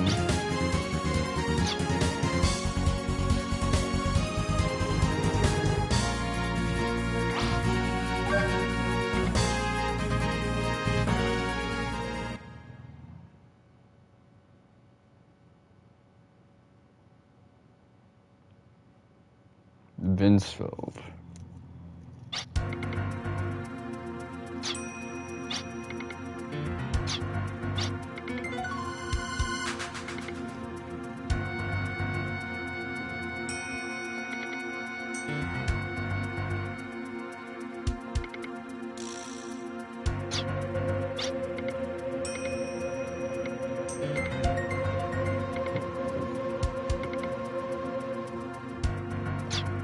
See, that didn't destroy him mentally.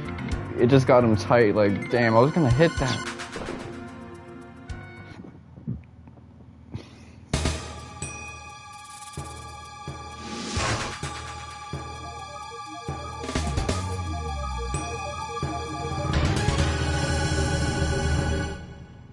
And he knows she doesn't like him. So he just wanted like a good hate book.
See how the difficulty kind of just jumps down? Like where it stops fighting enemies that spam like high damaging AoE spells.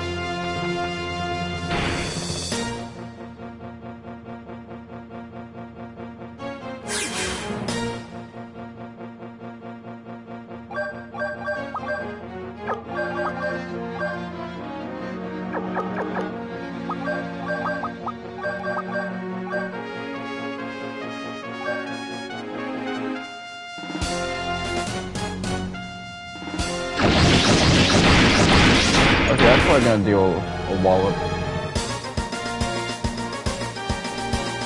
Not really, but it has like a chance of inflicting death.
You know what?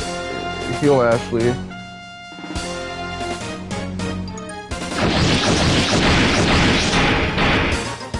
Don't get unlucky now.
Unlike Final Fantasy X, when enemies orient to like who's about to hit them, or characters orient to who's about to hit them, it's a lot clearer to me.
And you really degraded for Brad.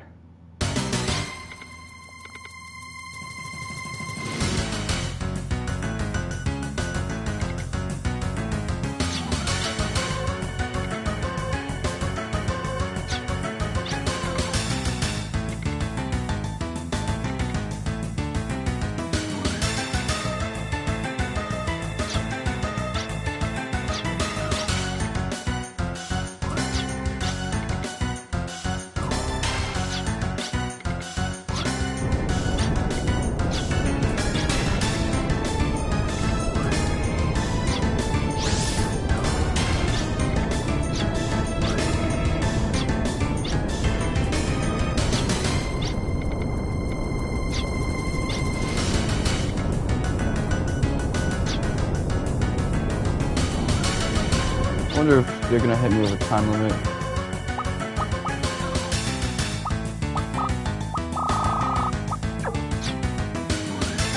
Damn, he was really about to hit a level up too.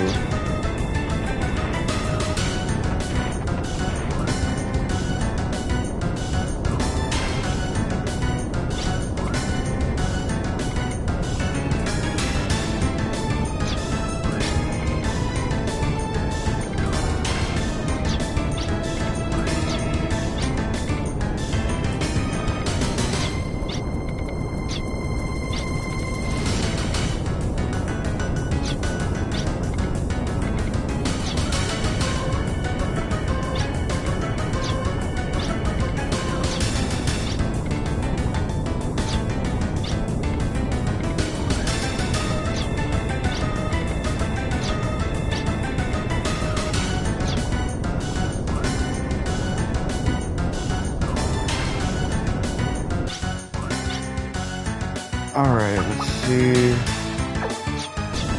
Damn.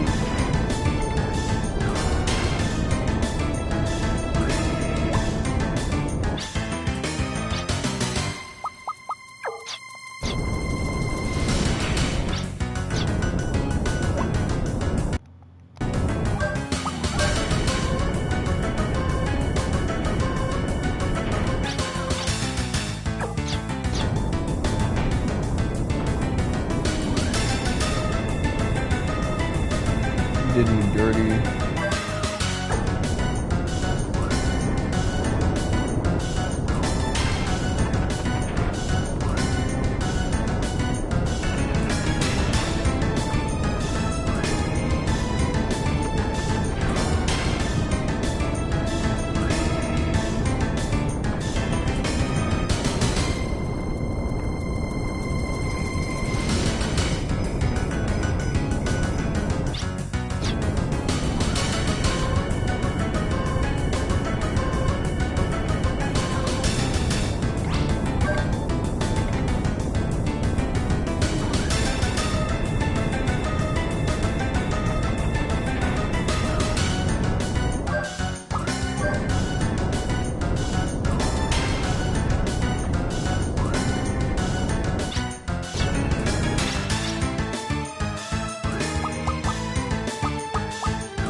never time for this shit. This should go crazy.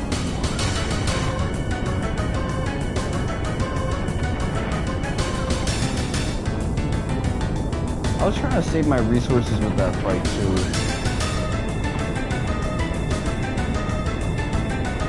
What a being.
Basically got like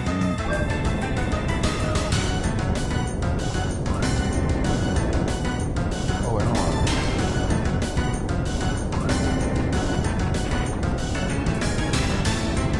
I could beat the clock.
Now I know what to do.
glad I didn't use the heal berry.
The design reminds me a lot of Red 13.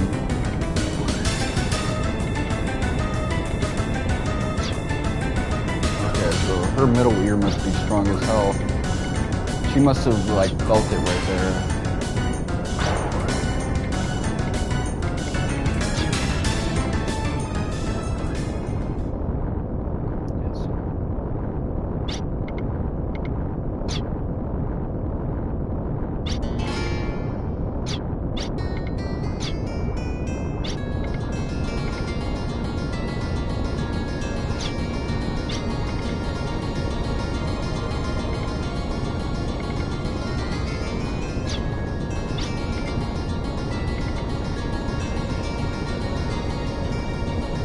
Yeah, Ashley is pretty much like supposed to be an everyman.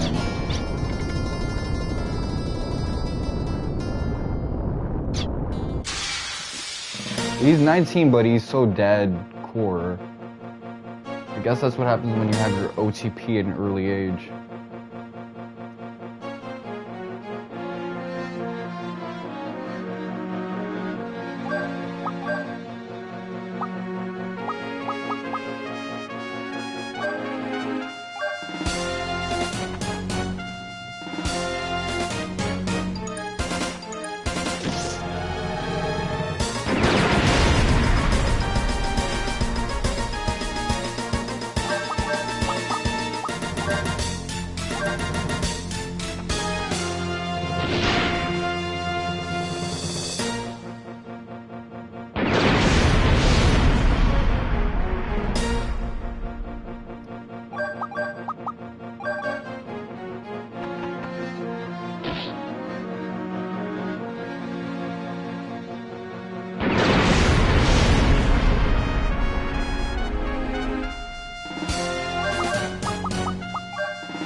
He has moves that can put people to instant death with like a coin flip, so maybe I should have like a scapegoat.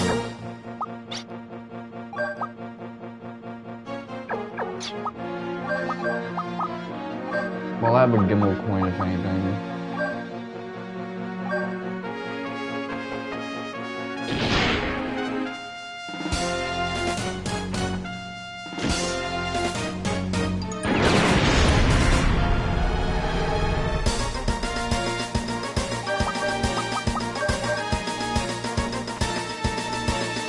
Off design is so weird, like regular attacks are effectively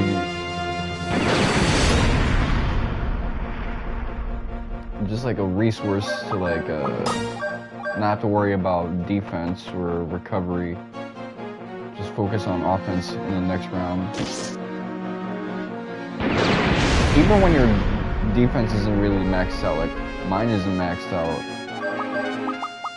you can put like no point into upping your defense parameters. That's how it is.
Yeah, we never actually did anything about that nuke. Like, we never engaged in, like, Metal Gear action to dispel it, neutralize it, destroy it.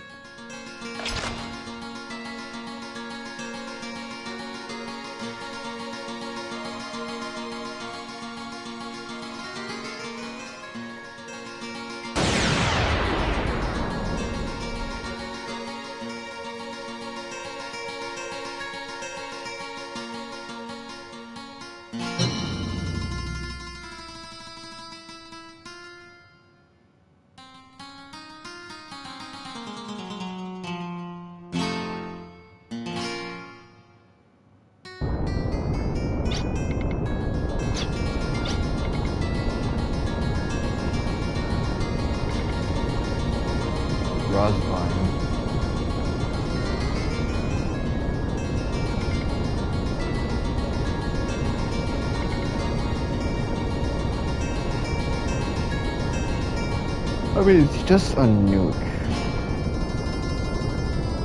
Like, I know that sounds kind of like wild and out of pocket, but like the real thing that terrifies people about like a nuke is like if multiple of them just start like going off all over the place and you end up with like nuclear winter to where like you won't see the sun for 10 years, because that's gonna like really filter out most of humanity. There's not gonna be any food, even if you're like eating animals, like they're not gonna have any nutrients packed. It doesn't matter how long you stay in a bunker, like with no sunlight for 10 years, it's not gonna really last. But one nuke, like maybe a city is gonna be screwed. Like, how weak is Filgaia as a planet? I'm convinced Filgaia might actually be like soft as hell. If it wasn't for the Guardians, it would have been cooked. And that's for like all the Wild Arms games. Like, I'm convinced if these entities existed on Earth, like we'd handle all of Wild Arms problems like 1 through 5, and maybe like the tactical game in a week.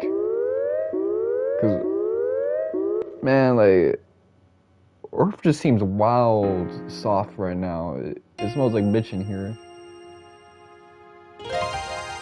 This lady is just everywhere.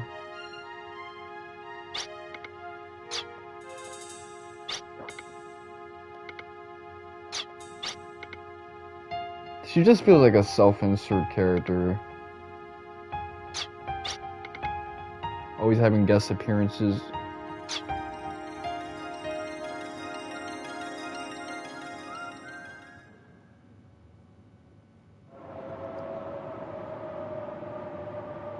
I guess it's because she's like the token optional party member.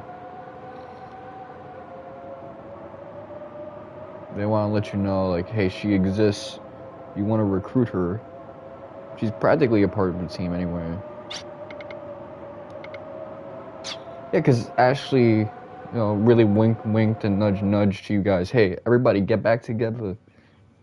This is what it's all about.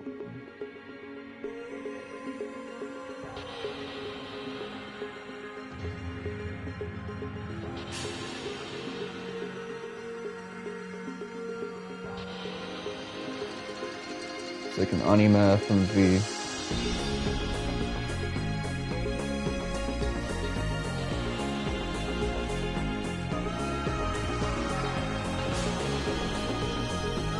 You see, I don't mind showcasing something like this, but like the openings. Oh, hell no. It's got singing. Let me. Yeah, I'm gonna view the trophy for a little bit. That dude fucked it up for me. Okay, so 13 out of 39, that means we're 1/3 of the way there, but once we start doing some of these, they're just gonna start like flying.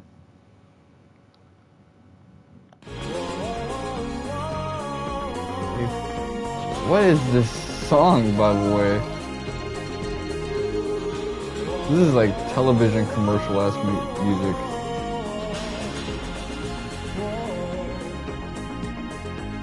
But it's still like a dude with vocals. Where the fuck is...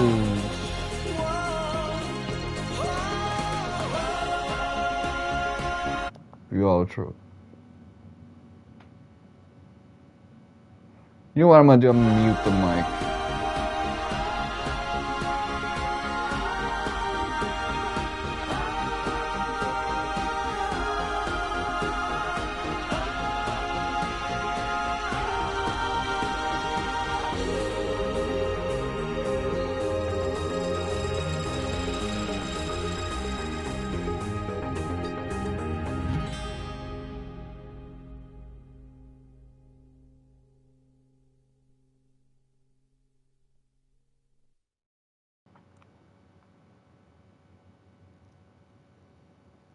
Yeah, I muted the mic and the audio just so that I don't have to deal with like a copyright thing. So this would normally be where disc 1 comes to an end.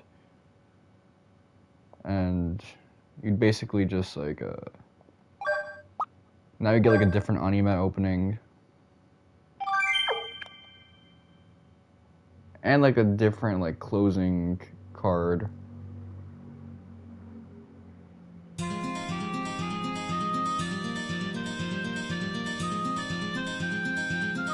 The sprite makes her look like she's blind. Even when her eyes are open, like she doesn't seem of like able body and mind.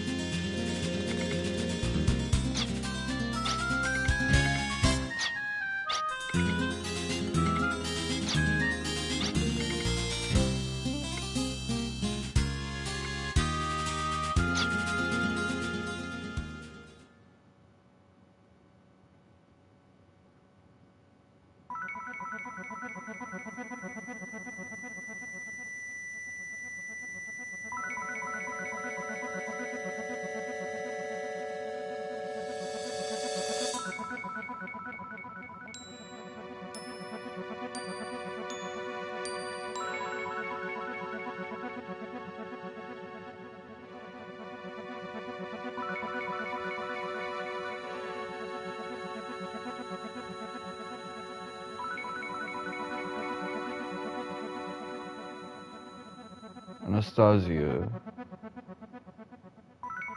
Or Anastasia.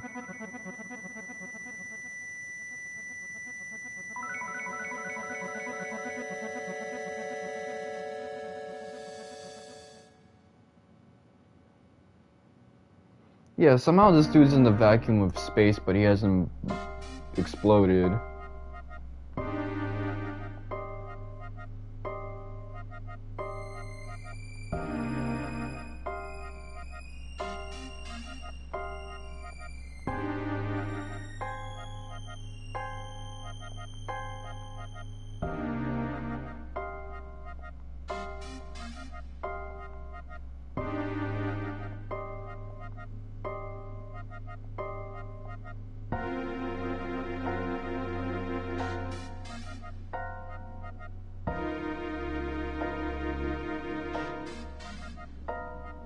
So she's an every girl.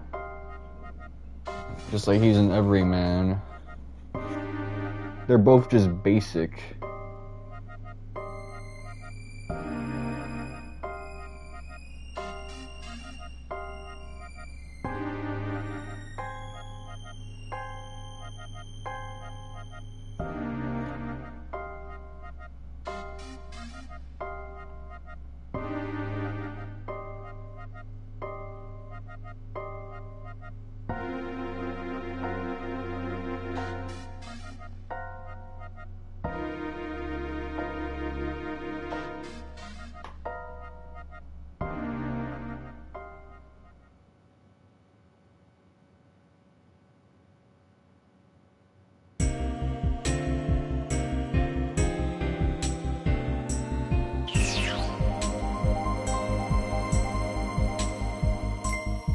Luciad.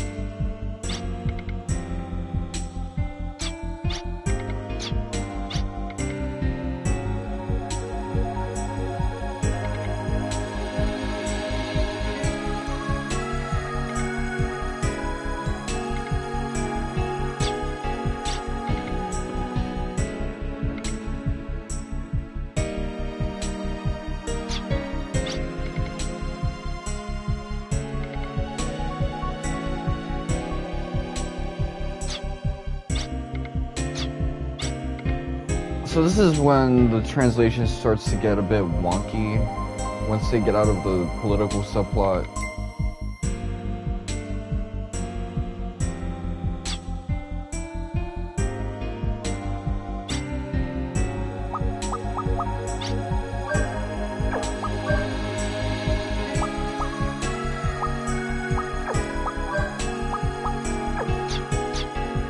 So yeah, Luciad removed from Boomerang as a character. I guess these are meant to parallel one another, Ashley and Anastasia. I prefer saying Anastasia over Anastasia.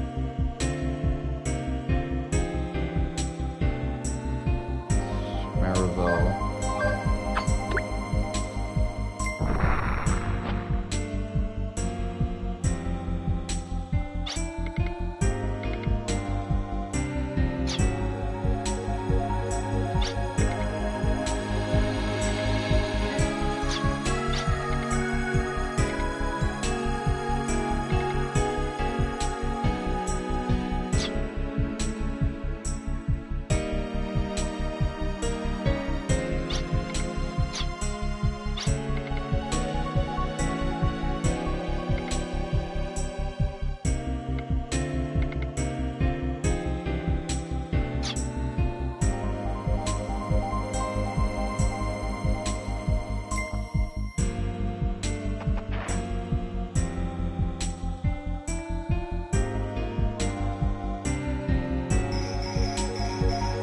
Some pillars I can walk under, some I can't. Wait.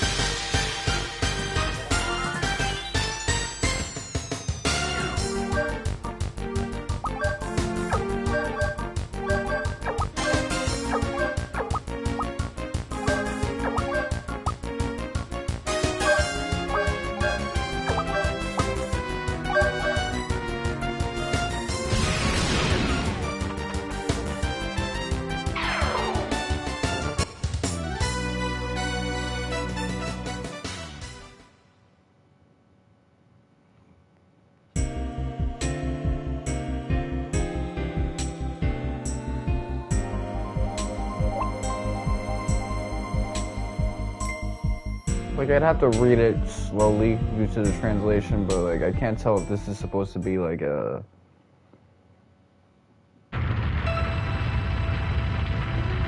realm of memory, or it's like a realm that uses memory to take you back in time, so it materializes as reality.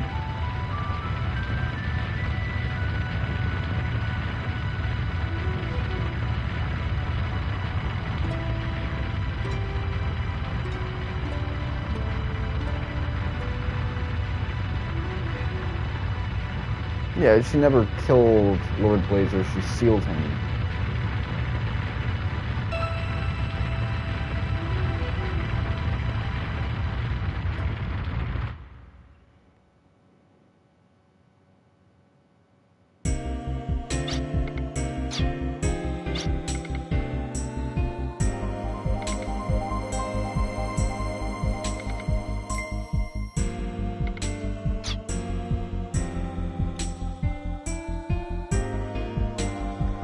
Well, at some point it was extremely useful for allowing us to get past, what's his face, Odessa, that organization.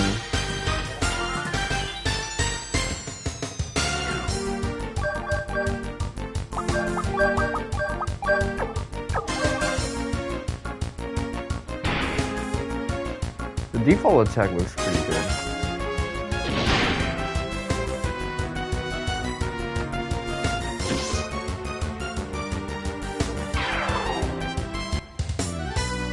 I'm trying to see her tech, but I guess it's probably not meant to be.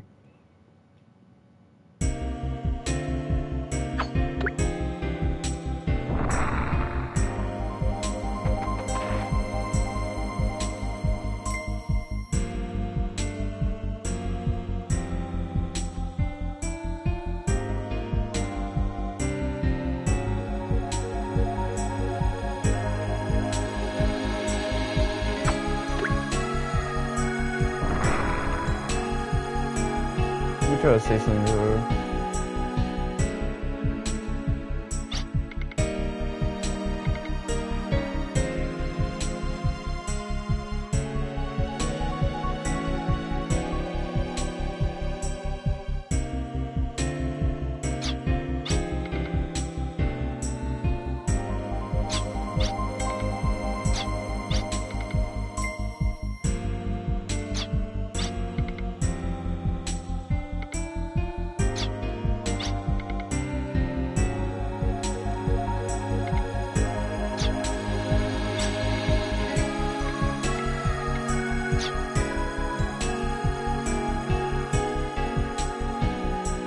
I guess that's like a loyal goon. Like, it's easy for me to say that's like some dick-eating behavior, but it's not really.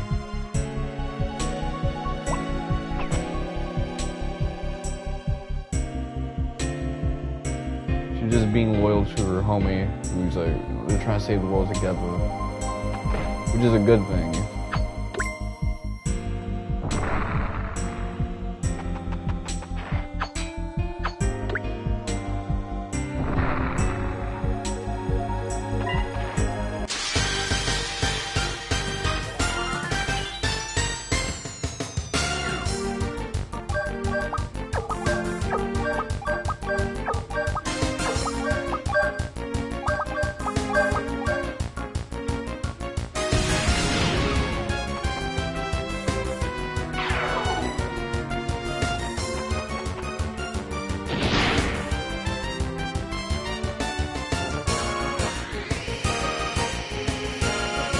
So she literally uses the power of friendship to attack people. And for like only 25 force points, man, it deals quite a bit of damage.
Okay, so I guess he grabbed it like that so that the blade would kind of bite into him and he'd bleed a little so he can use like that blood from magic to unseal it.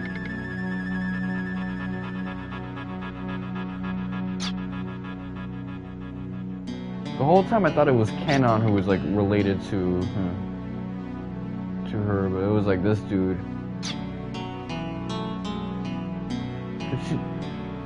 I kind of picked up like a Sword Magus vibe from her. It's a big ass bed, man.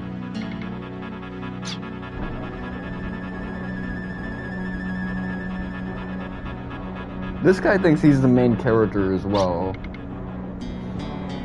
It's funny that the only character who actually is the main character is the one who just thinks he's a regular NPC.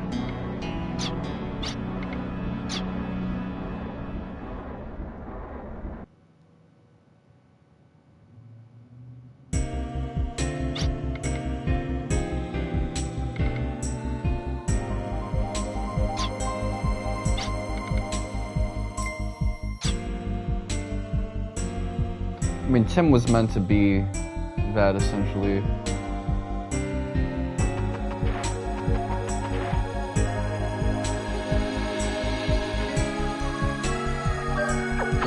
I really don't know what else to say, man. Like, get over yourself.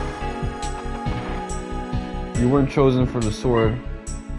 I mean, I guess it's easier said than done when that might be the very thing you need to save the world.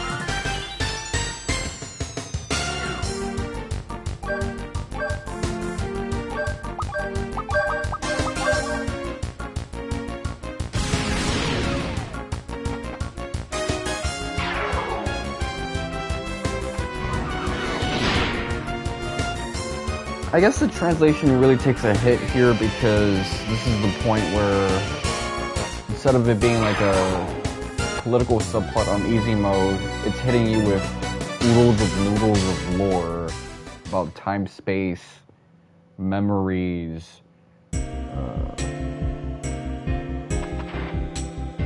what it means to be a hero, what it means to be chosen, you know, sealed demons, effectively.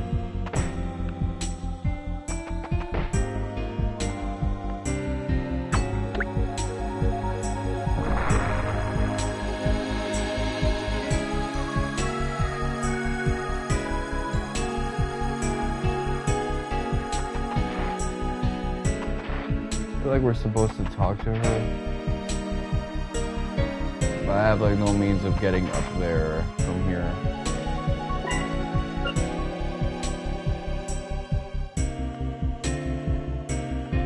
Well, maybe I was on the money with that.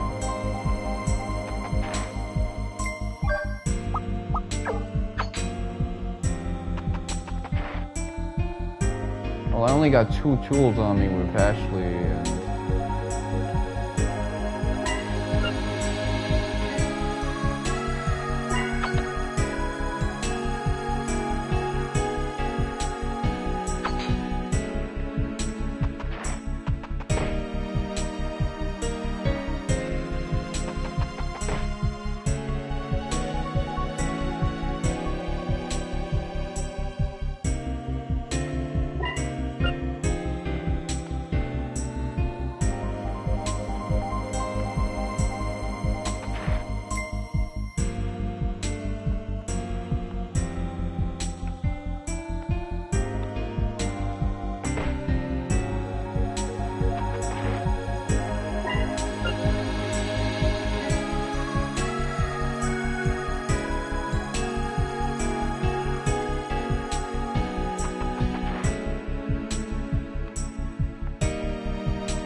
Okay, that's what it wanted me to do.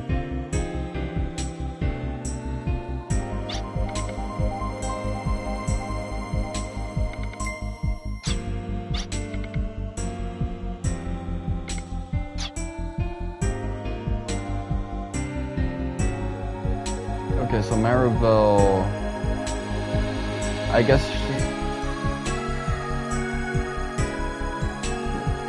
yeah, her whole family was burned, but she gives me vampire vibes. Did she get like cursed because of Lord Blazer?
You see, this character, Anastasia, is so Japanese. I mean, calling another man pathetic in an endearing way is such a Japanese woman thing.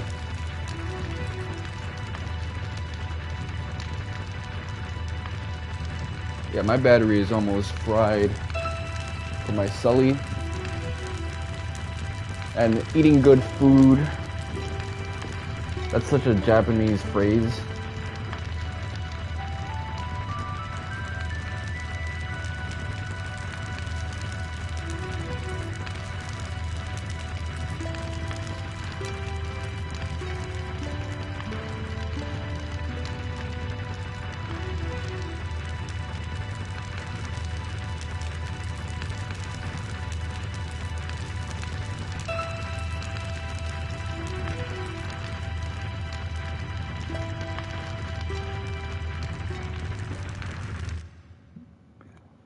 Naive Buddhism, or like Wikipedia Buddhism, was blown the fuck out. UTFO'd. Same with like naive Stoicism. If you expand like desire to also mean like desire of outcome. But that's more hope than the desire.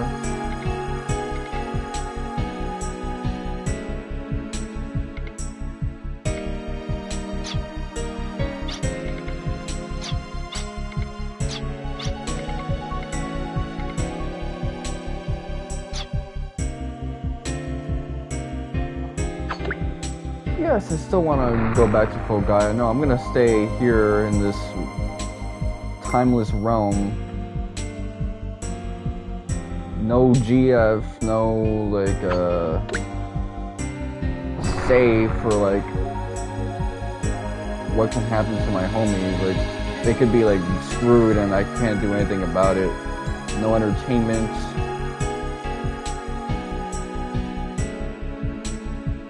Say all this stuff about wanting to live a regular life. And yet you ask me that, man? Like, this is not a regular life. I gotta get up out of here.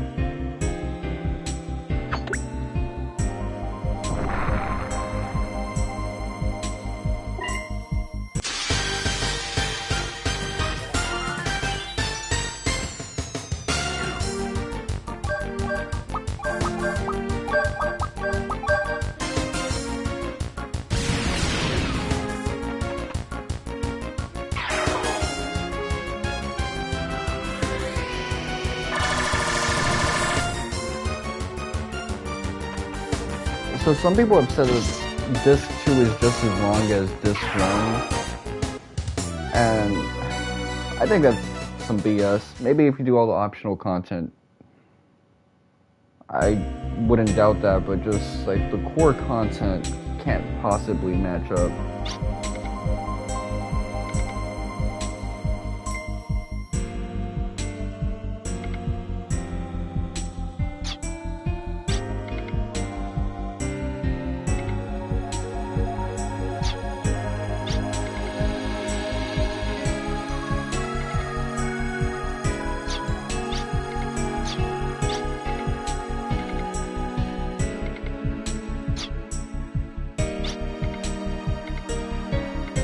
And I'm shooting higher. I'm not just going to go after the imminent disaster of Lord Blazer. I'm going to go after the eventual disaster of Ragu or Regula and Anglemois.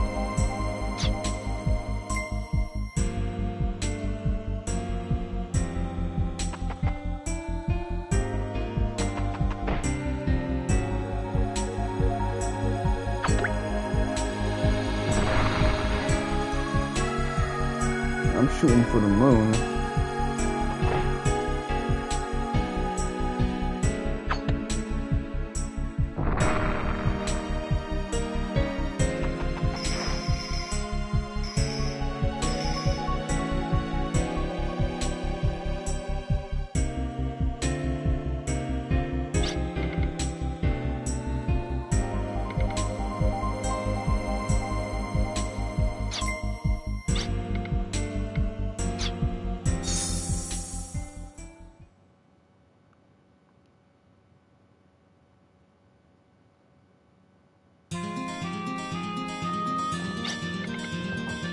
Let me reset the TV because it's about to turn off.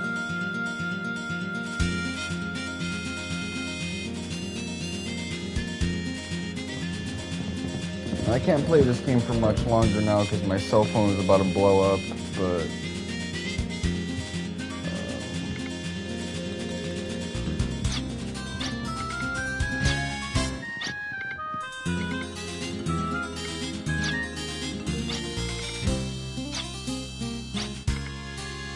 Filgaia is fucked up now? How long have I been out? I got warped back into like the planet. Either that or we'll walk into like Ashley's splattered corpse since it was in the vacuum of outer space.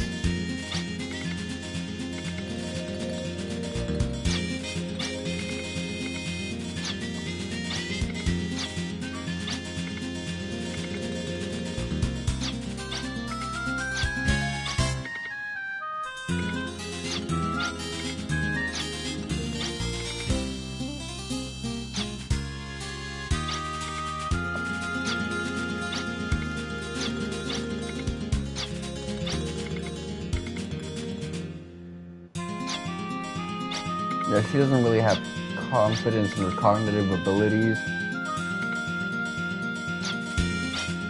2 p.m.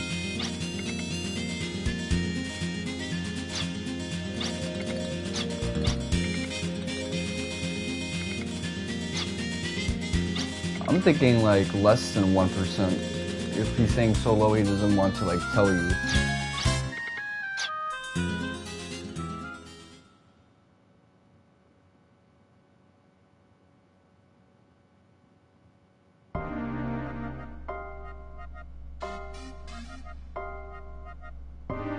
So just engage in your space-time ninjutsu.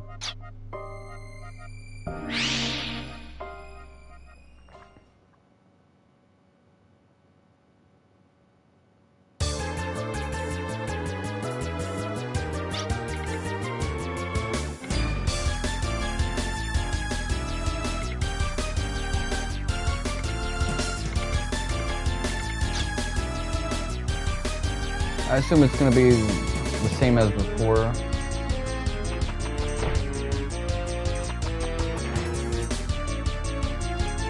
But yeah, she's got some major test anxiety. Then again, like, with the way magic works in this game,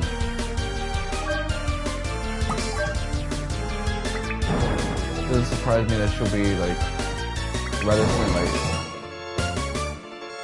Magic just isn't as like good as it was in Wild Arms 1.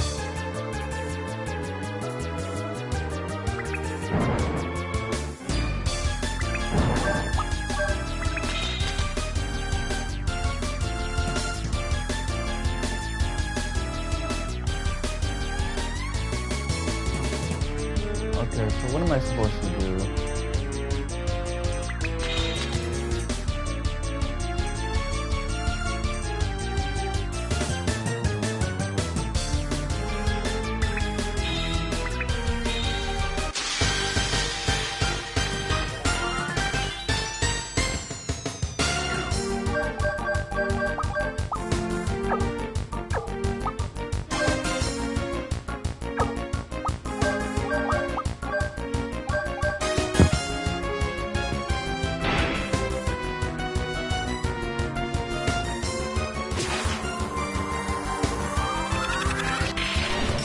I need access to the save point though, I will say that much, because I gotta pee.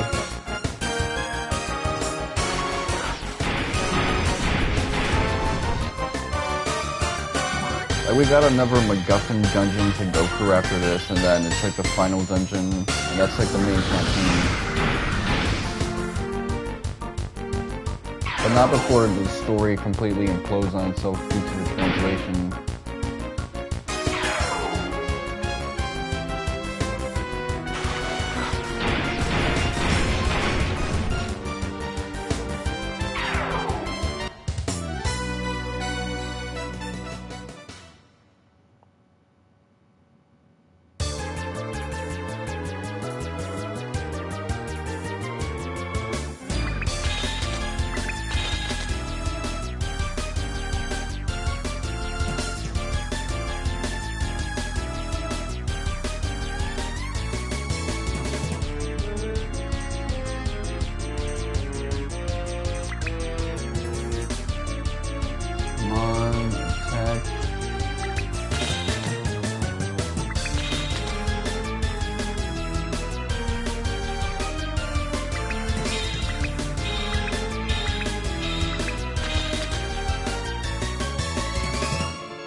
You know, I can see why Lilica doesn't like being here.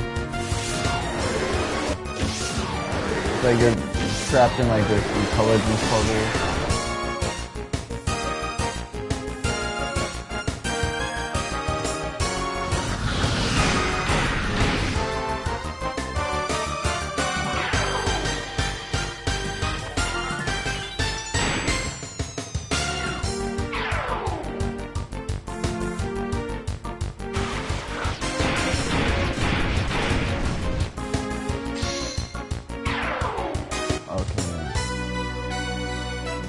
I need to really send him out, get skills everywhere, so that I'm in this position.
So this is what I'm gonna do. Let me check how much time I got.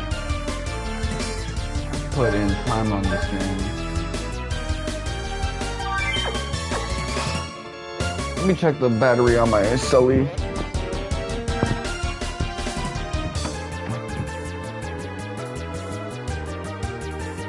Yeah, that thing is practically crying out for help. So, Sully rules. I'm gonna call it a day. I can't even say call it a night because it's like 1:55. I'll be streaming again tomorrow, probably around the same time, and I'll try to get out of this dungeon and really hit some story progress. I've been your boy, Mr. Wonka7. Thank you guys for watching, and I'll say I'm good. Okay, hold on. Let me show you this next vignette.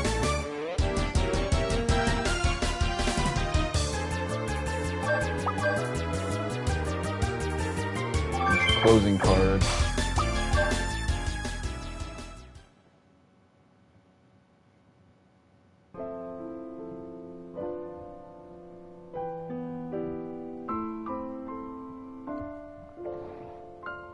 They got my son Luciad.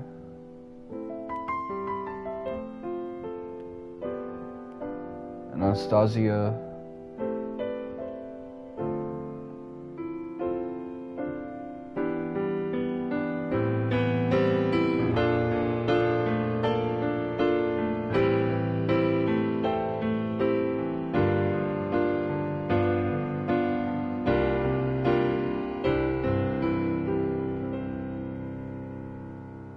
This is just a pan out, but they have it with like some degree of animation because of like the movement of the hair and fur and the rustling of the leaves. But yeah, it's simple.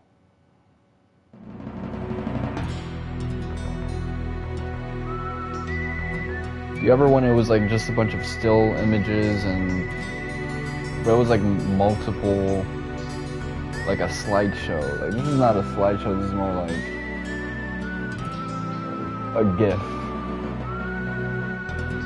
But I like it. No coloration, but it's fully drawn in. So it doesn't have like that ephemeral aesthetic. It's different. It has its own sense of identity.